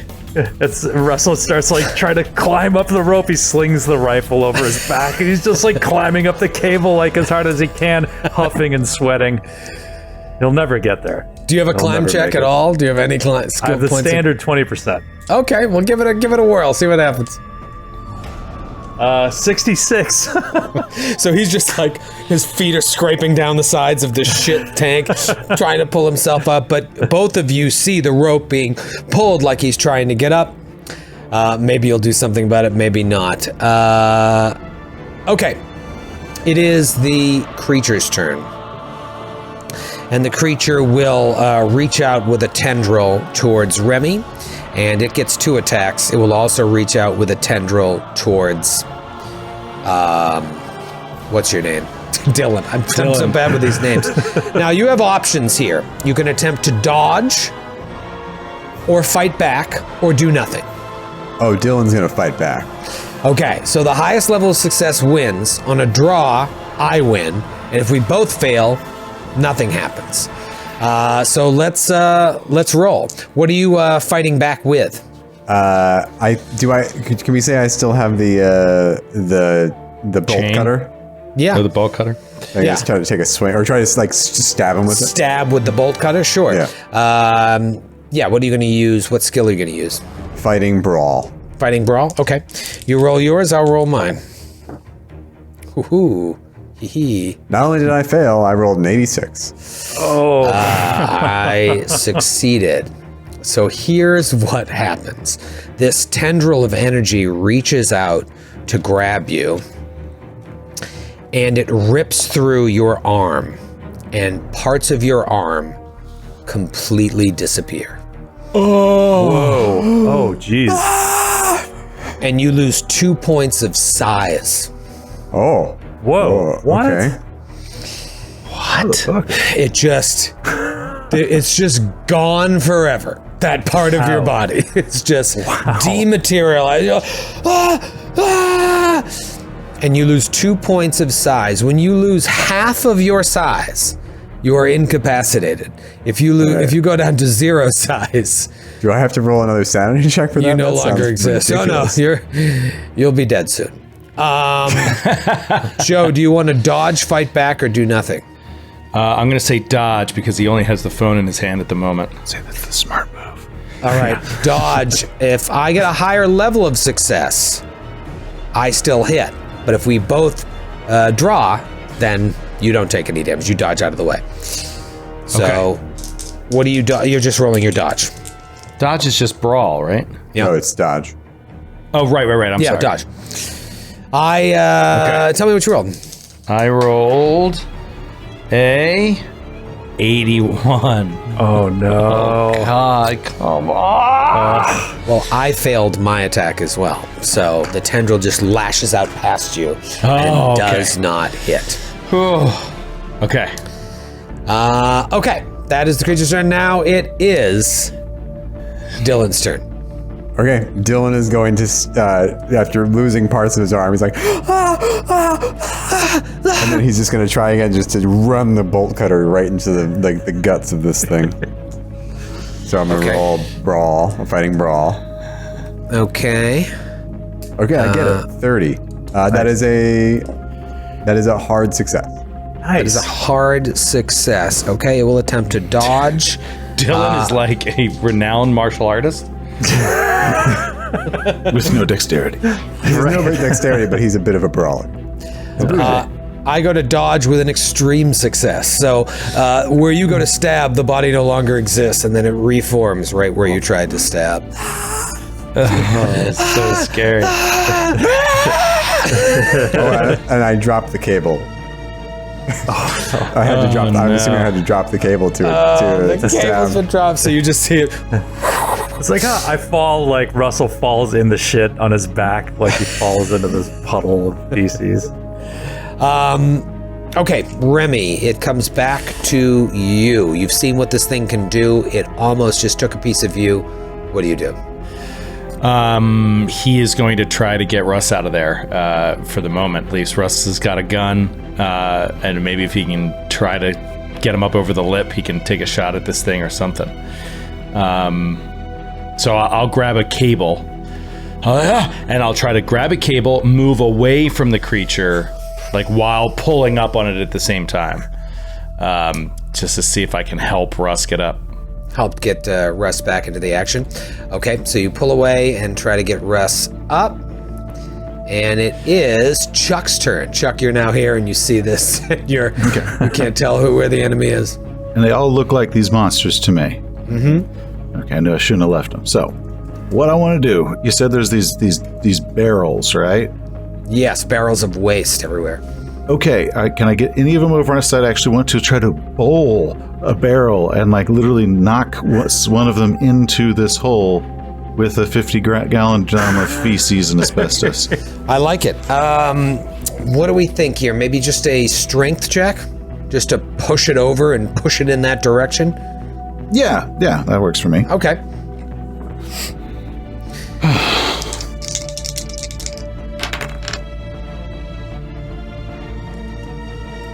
That was hard success. Nice. And if I need to, 1 point of luck can push that over to an extreme. So it's real low hard, but hard success.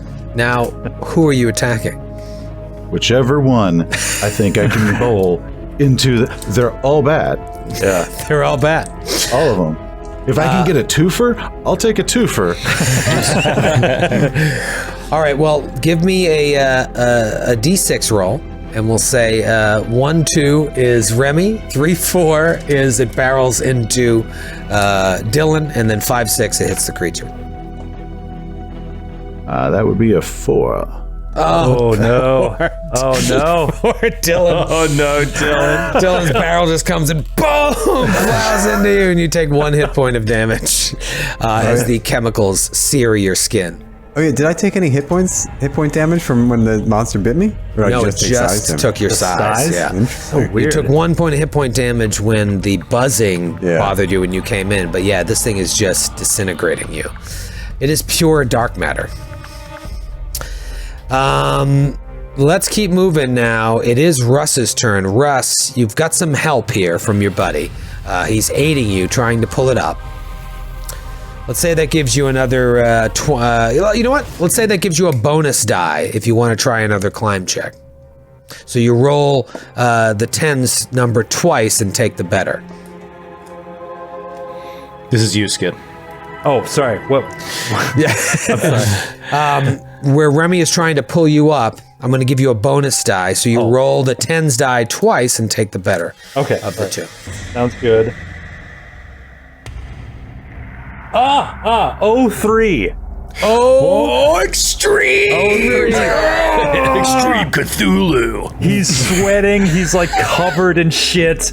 He's got the rifle slung over his back. He's like, he's being pulled up, and he's got this wild look on his face, and he's just trying to get up to the lip of this thing. Amazing. Great. All right, so you're able to scamper up, and now you're in the action. Give me a sanity check now that you see this creature. Yeah, I see this thing. 45. That is a success. Oh, all right. So you only take 1 point of sanity damage. Okay. Great. It is now the creature's turn. No man. And the creature is going to attack. Let's go after this time Chuck and Russell, just to mix it up. First one's going to come at Russell. First of all, what are you doing? Are you dodging or trying to fight back, Russell?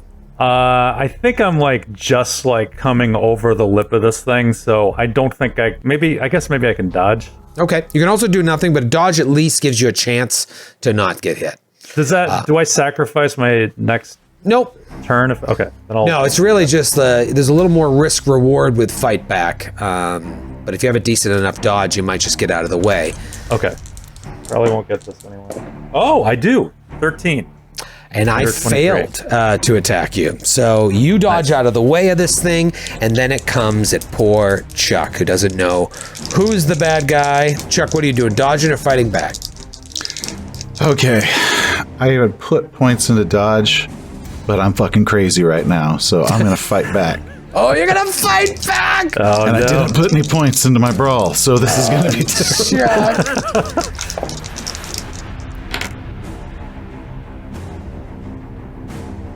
How'd you do, Chuck? I did make a regular success. Which is better than my fail. Wow. So Wow. you get to inflict damage on the creature. Amazing. What type of... You just have your little Leatherman, right? It does a D4, but I also have a damage bonus of a D4 because Chuck is a big boy. So it's a 2D4 stab Okay. Awesome. or slash or 4 points total. All right, here's what you notice. You slip that thing in, and you hit it, and then as you pull it out, it no longer exists in your hand. It ends right where it entered the creature.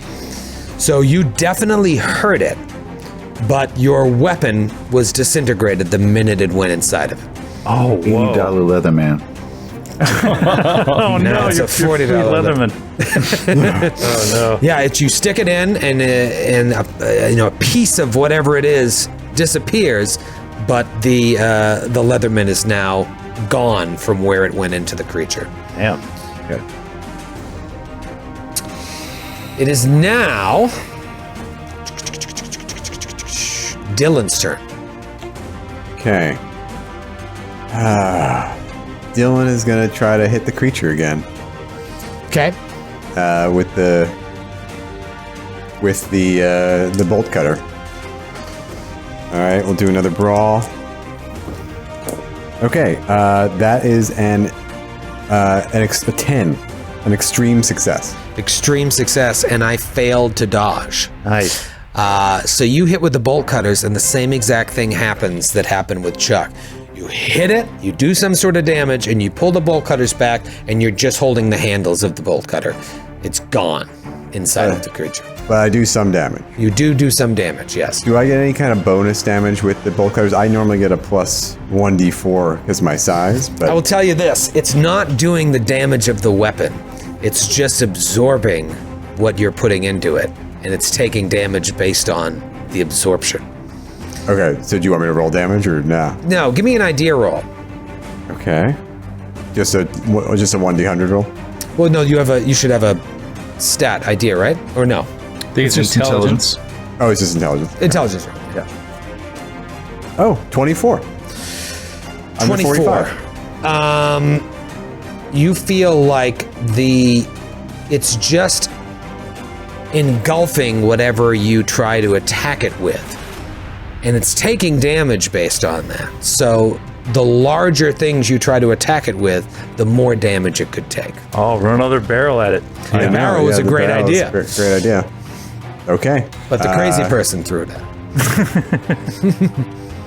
Okay. That's my turn, right? Because you can only, Yep. I can't move and attack. I can just attack, right? Right. I mean, it's kind of like a flavor move. But it is now top of the new round, and it's Remy's turn. He will try the barrel attack. He will, just try to knock one over and into the creature. Okay. Strength check, did we say? Yep, strength check to try and push the barrel in its direction. It's actually his highest stat. He's a pretty strong dude. Tall, strong. Oh, 65 under 70. Nice. 65 under 70. And he fails the dodge, so it just comes rolling Wow. in. And you see a big chunk of him taken off, whatever this thing Nice. is. Wow. Basically the barrel disappears into him, but then a part of him disappears as well. Weird. It's like matter, antimatter or something. Yeah. Right. What we really need is to somehow get him in that thing. You know what I mean? For him to break up that generator, whatever that is in the septic device. tank. Yeah. Tell you what, you grab his arm, I'll grab his other arm, and we'll just throw him in there. Yeah, that'll work good out idea. real well. Yeah. It is Chuck's turn. Same thing.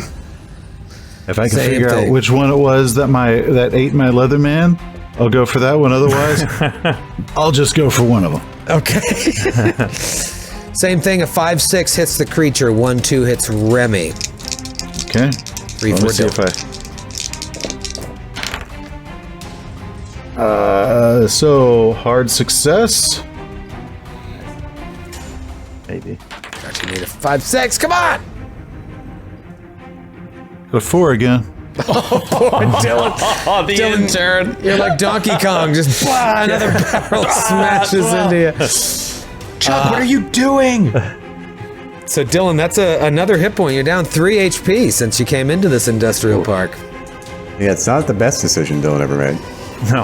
He could have been at a beer pong tournament right now. Russ, you're up. All right, Russ, like he sees what's going on. He has the rifle. He's like, and he fires. He fires a shot from his 30-06. Okay, it goes to dodge.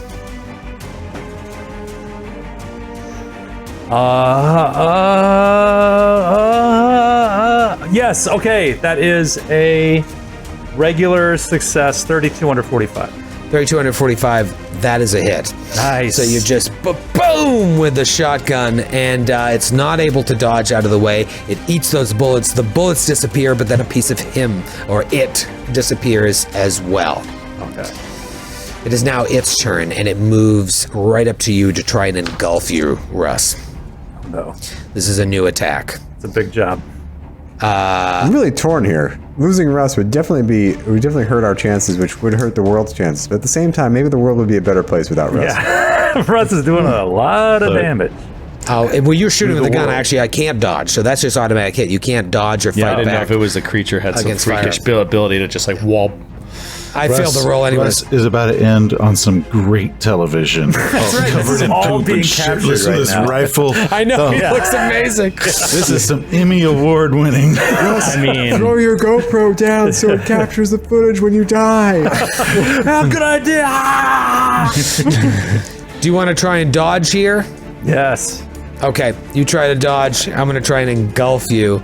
I have a regular success. Okay. If you have a regular success, then you will dodge. If you don't,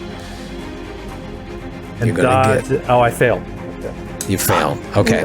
So this thing just, you guys see Rush sweaty, shirt's open, ripped open. He's covered in shit. He's got his ponytail is all wild like Bill Murray and Kingpin. His hair's all over the place. He's got a shotgun. He looks wild. Like if you could ever capture this, it is Emmy God. award-winning TV. It is. And this creature just washes over you.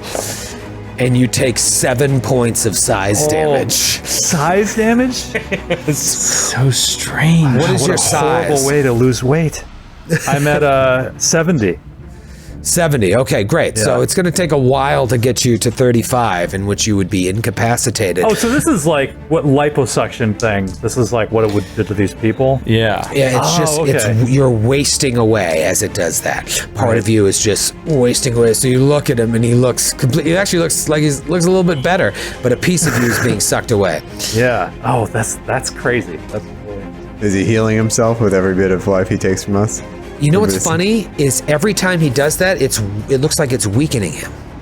Oh, as well. Weird. I have no idea what this thing is. Yeah, me neither. I can't figure this thing out. It's like sacrificing a part of itself to also take you down.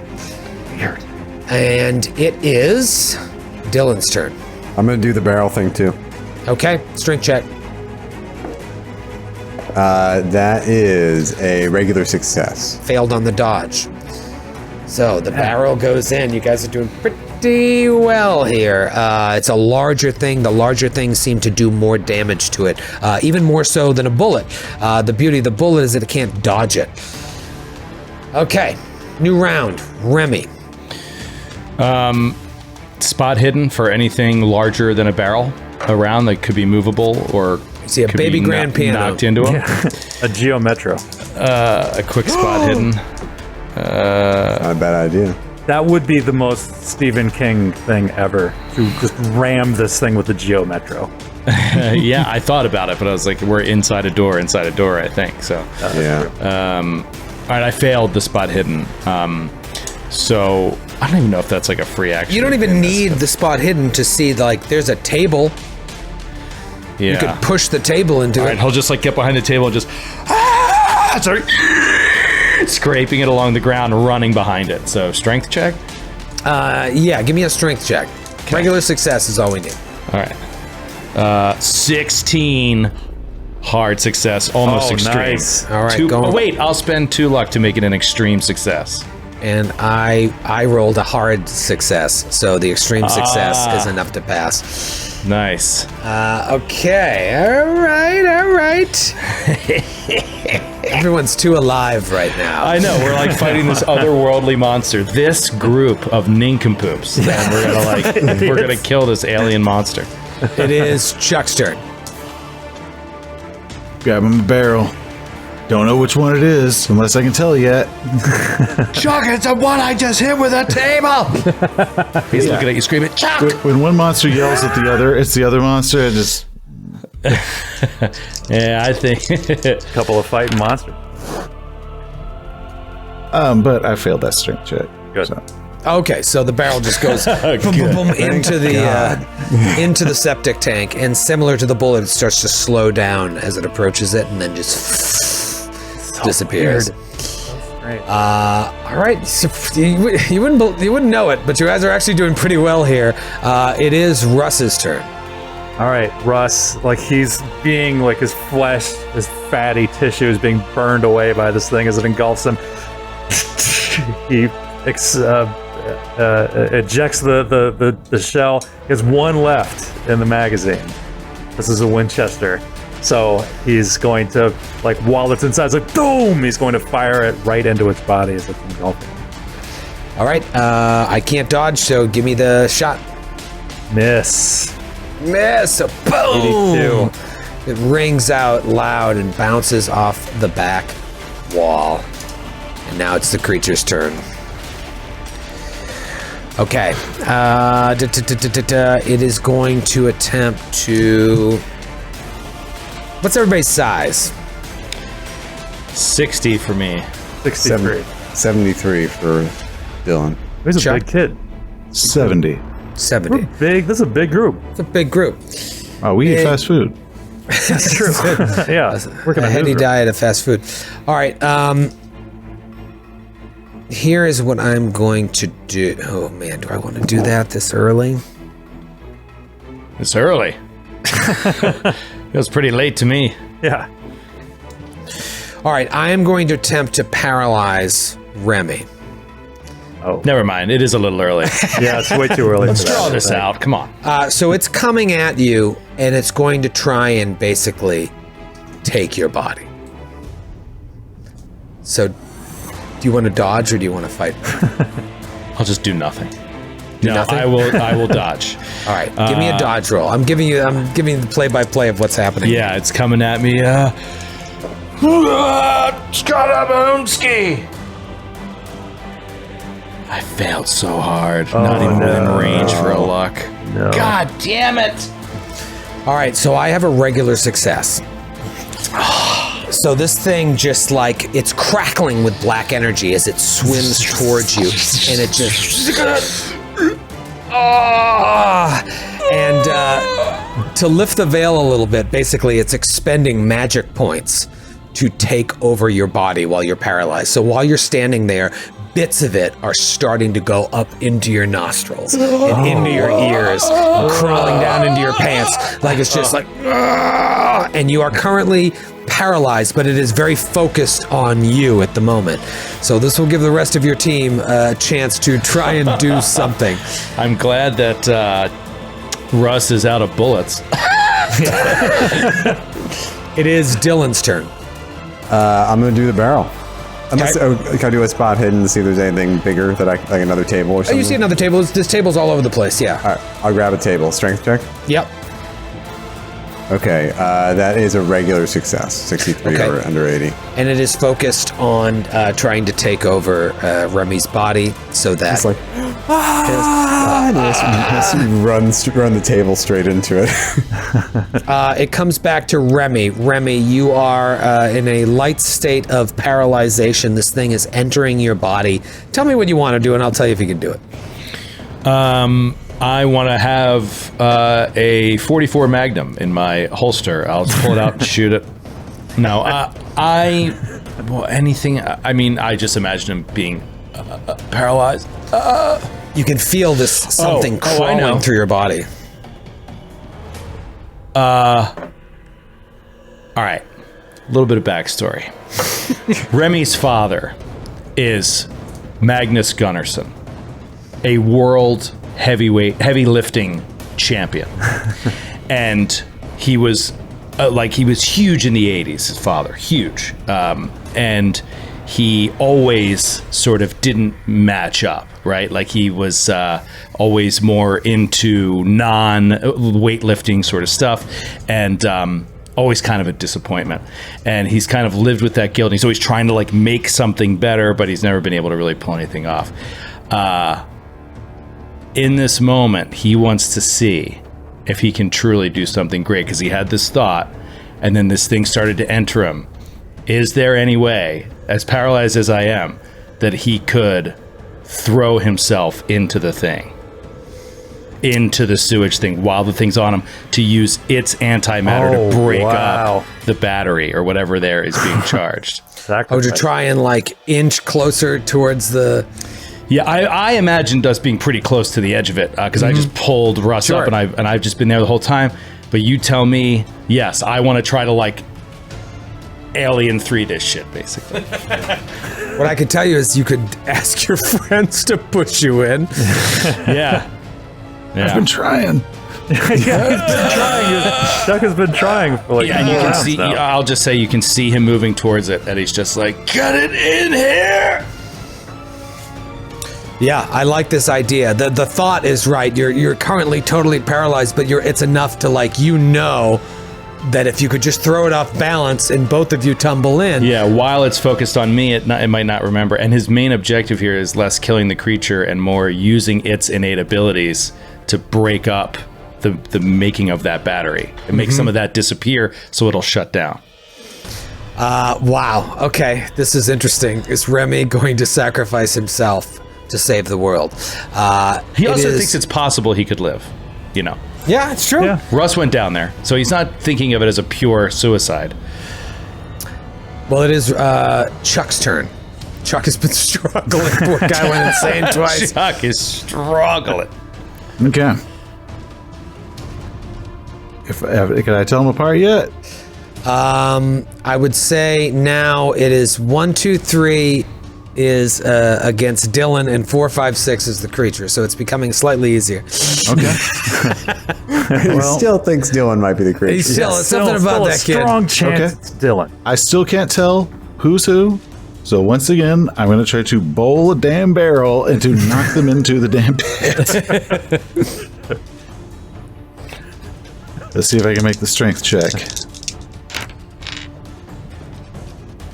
33. That is a regular success. Awesome. And I have to see who it is. 3. Dylan again. Boom! It's Dylan. And Dylan, you just, boom, you get knocked a little bit closer to the edge, take another hit point of damage. Shit on the intern, huh? It's all coming back to haunt Dylan. All right, Russ, what do you want to do here? What can you do? Yeah, I think Russ, he sees what Remy's trying to do, and he's gonna grab Remy / the creature, and be like, "You're a real hero, brother," and try to throw the two of them into the pit. Throw his producer into the pit. Yeah. I'm sure he's real heartbroken about it. All right, so you basically want to spear Remy into the pit. Yeah. Okay, give me a brawl check. Okay. Was this one of your 7 iterations, Troy, of where this would go? Nope. That's why this game's the best.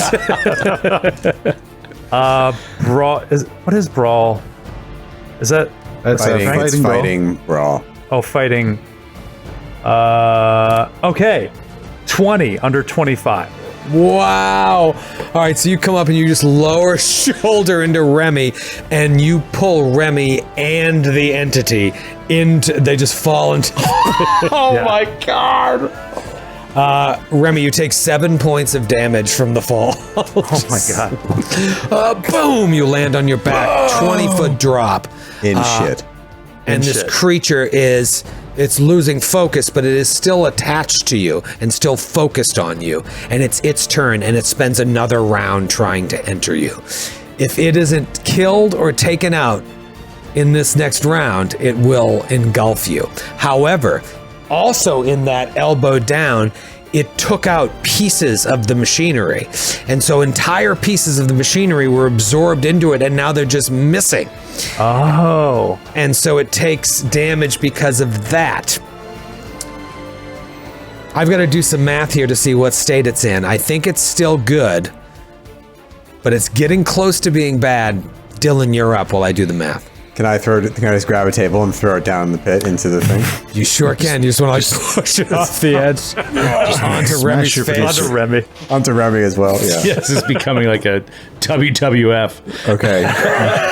Regular success, 76 under 80. Okay, and it's focusing on you, so it's not going to dodge.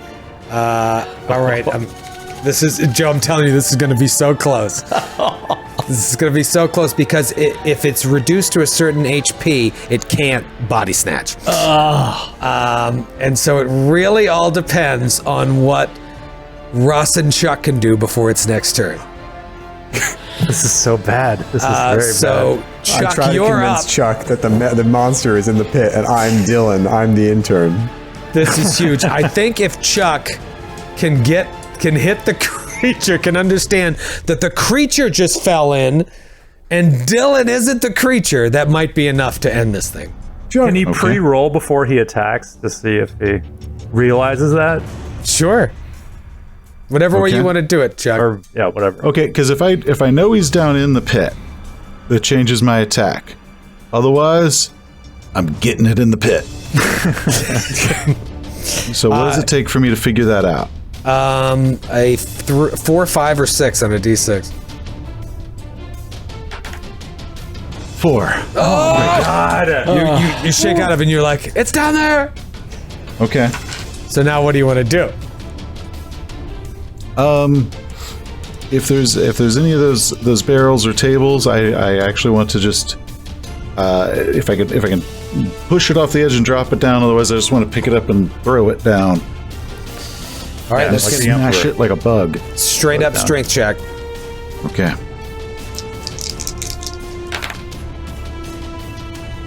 Whew, 16 hard success. Nice. Hard success. Amazing. All right, this was another table. A barrel at them. A barrel. Okay. Yeah, whatever I can grab. Whatever you can grab. Okay. Yeah, it's still going to come down to you, Russ. If you hit it, I'll tell you right now the stakes. If you succeed and you use something large, it's going to save Remy. If you fail, it is going to consume Remy on its next turn. Okay. Dylan is large. This is it. Dylan, He is a big kid. Dylan might be the weapon that you need. Okay, so he is going to grab the biggest thing that he can around, like a table or a workbench or something. And he's going to, with his insane gorilla man strength, lift it up over his head and like go over to the edge of the pit and just look around. It's like, are you getting this? And he's like, I'll see you in hell. And throw it down. And throws it down. Give me a strength check. Come on, dude. 75 over 38. Oh! Oh my god. Do you have any luck? What can I luck in luck? You have 47 points of luck. No.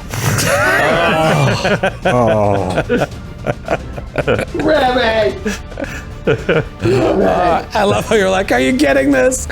Yeah, they're capturing all of this.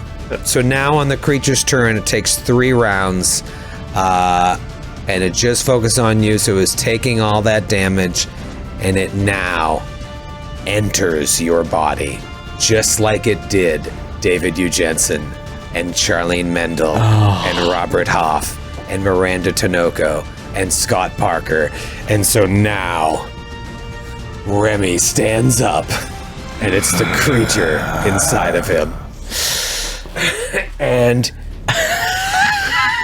he looks up and he realizes that he needs to climb, but he looks at the machine and instead focuses on the machine and just reaches out his hands and starts re-stitching all the parts that had fallen out when Russell pushed it into the thing, and it took out all the things. He's just creating matter out of thin air to re-stitch all of those parts. Okay. To complete this machine. It is now Dylan's turn. I mean, so does this? Would I think that the table barrel method would still work, or do I think the best thing to do is just to shoot this guy? Yeah, now it's corporeal. Shooting it might be the option. That might be the better option. Do you have a gun? No, but I could grab the rifle. Oh, but we're out of bullets, right? Yeah. I have more bullets. It was just the magazine was empty. Okay, I'll grab the rifle. And do I know? I know where. Maybe I know where Russ keeps his magazines in his pockets. In my back pocket. And Next to the flask. I will reload the rifle for Russ. What the hell are you doing, Dylan? I'm your intern. And now it comes back to Chuck, because Remy is no longer Remy. Okay. And Joe has left this. Joe has left the street. Yeah, just go. Okay. So what is Chuck aware of? Am I still aware? I would that- say, Chuck, you understand what's happening here. You understand the full situation. Okay. Okay. Do I have any idea what is in these barrels yet? Like, It's just toxic waste. I hope I say anything flammable. Oh, yeah. You would think Oh, there's a yeah. good chance they're flammable. They all have that highly flammable Sticker. sticker on the barrel. Okay. Damn. Back in the day when I would have had a lighter on me. Okay. So then what I want to do is I'm going to try to just once again I'm just going to try to crush his ass with a barrel. Yeah. Just crush him. But I don't know if you want to make this a little harder. I'm going to try to get, when that barrel gets down, I don't want it to go into the field or the whatever. I just want it to hit him. So it's going to be a lot more precise than just trying to get a barrel and Trying to roll it up. Hard success then, to try and like really accurately nail it. Or you could take a round to aim like you would a gun, but you probably just want to go for the hard success. Okay. Crap, that's 30. Let's see. Yeah, no. No, 60.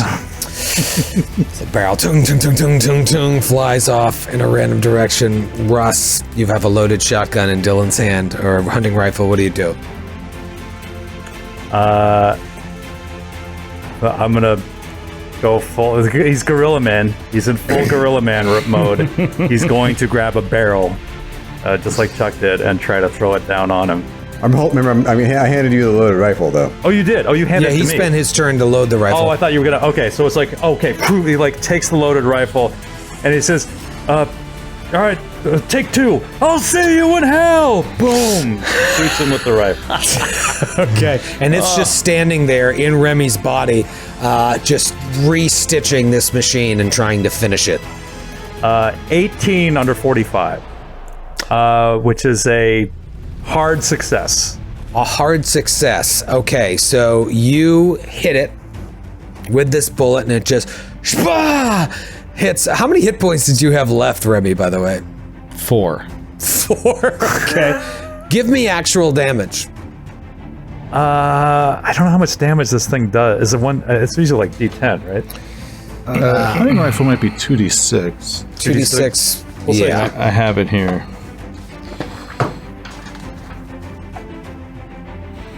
Rifle, yeah, 2d6. Okay, 11 points of damage.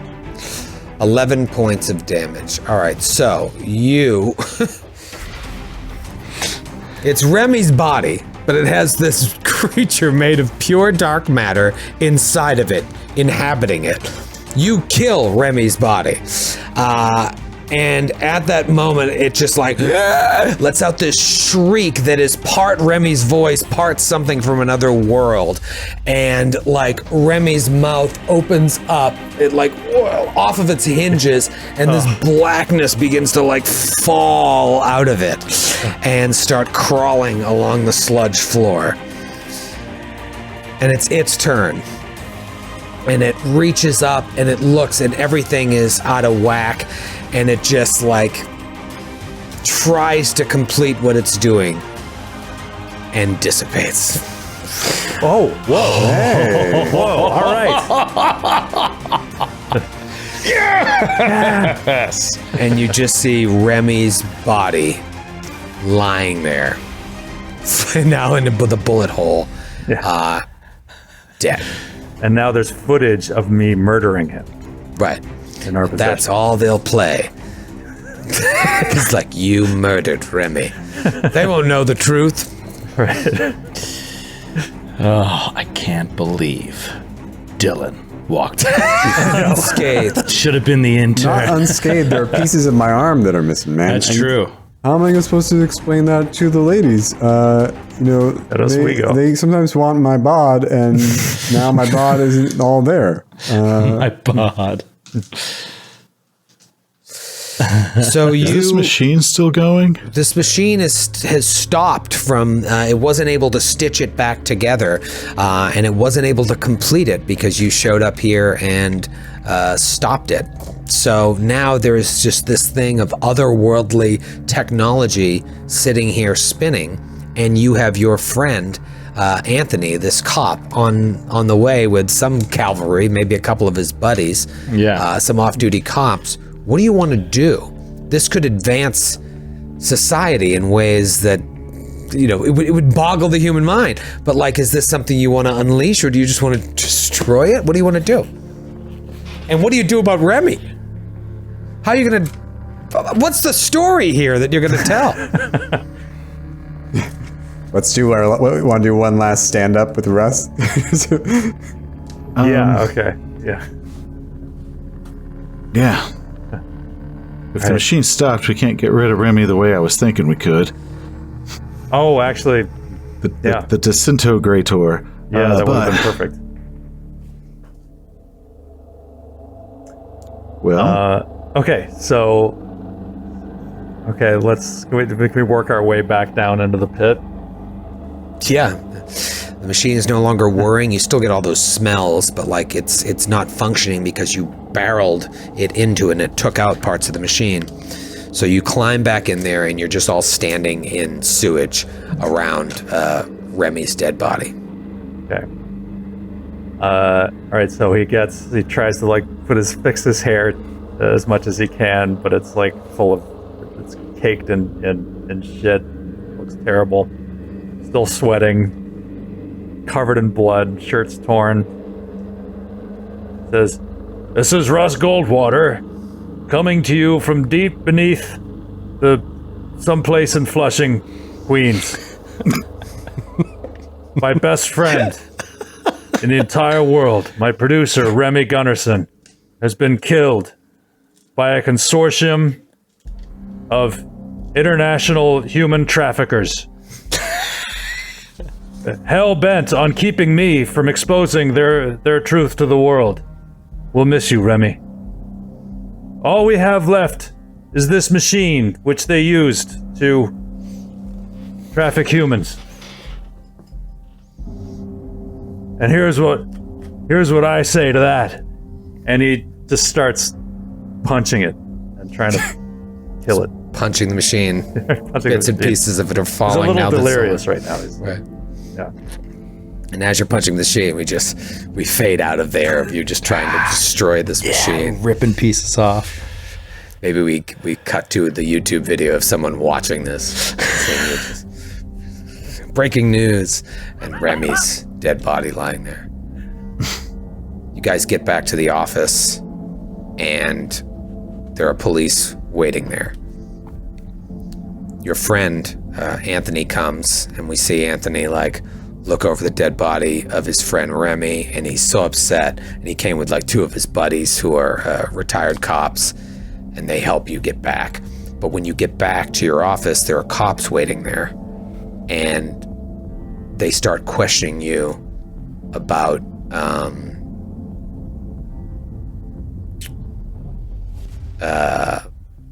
basically you're on these lists of registered sex offenders. Oh, no. And so they want to bring you downtown for questioning. And you showed up on these lists and having violated some sort of this and that. And so you're put through the ringer, those of you who survived, trying to clear your name because you're on all these lists, and they find pornography and stuff on your computers, and that it comes all back to you listed as the owners and managers, and it really shuts down your operation for a while, trying to clear your name and prove that this never happened. But eventually you have this taint on your reputation, but you are able to get back to work.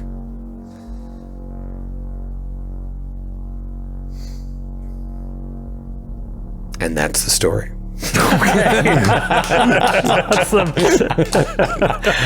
Oh man, so that's awesome. in Scott Hansen. What's his name? Scott Parker. Scott Parker's apartment, because of that moment, I guess. So on the computer with all our phones, he got all of our identities, and then just but what's how is this creature able to manipulate the internet in that way and create? David U. Jensen worked for NCS as a guy that would go out eventually and work on this cell phone tower, because they bought up this space in this abandoned industrial park because it was cheap. Nobody wanted to fix the infrastructure there, and they thought this would be a great place for a cell phone tower. So they put the cell phone tower there.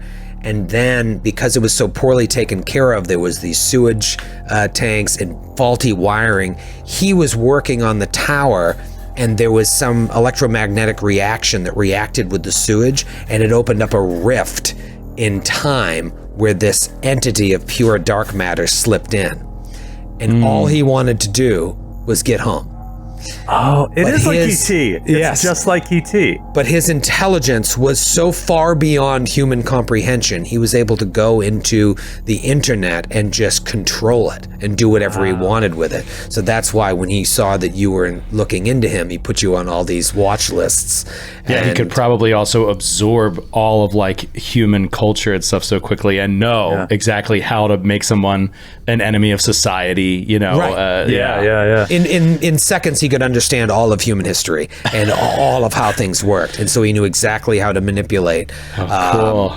And so when he came to be, he could only stay outside of a host body in our atmosphere so long. And so David U. Jensen was right there. So he took over David U. Jensen, and then realized very quickly, the easiest way to inhabit other bodies would just to do these intimate encounter websites, because he needed to find all the parts to build this machine to reopen the rift. But because he was so powerful, he could only live in these bodies for a period of 5 or 6 days. And then he needed to switch to a body. And when as the body was deteriorating, it went through years worth of cancer deterioration. And so that's why he had to switch into a new body. And the best bodies with him were the ones that had fatty livers, a lot of mass, and body fat. Yeah. Wow. But really, at the end of the day, he just wanted to get home. It couldn't have been less significant. He had no ulterior motive.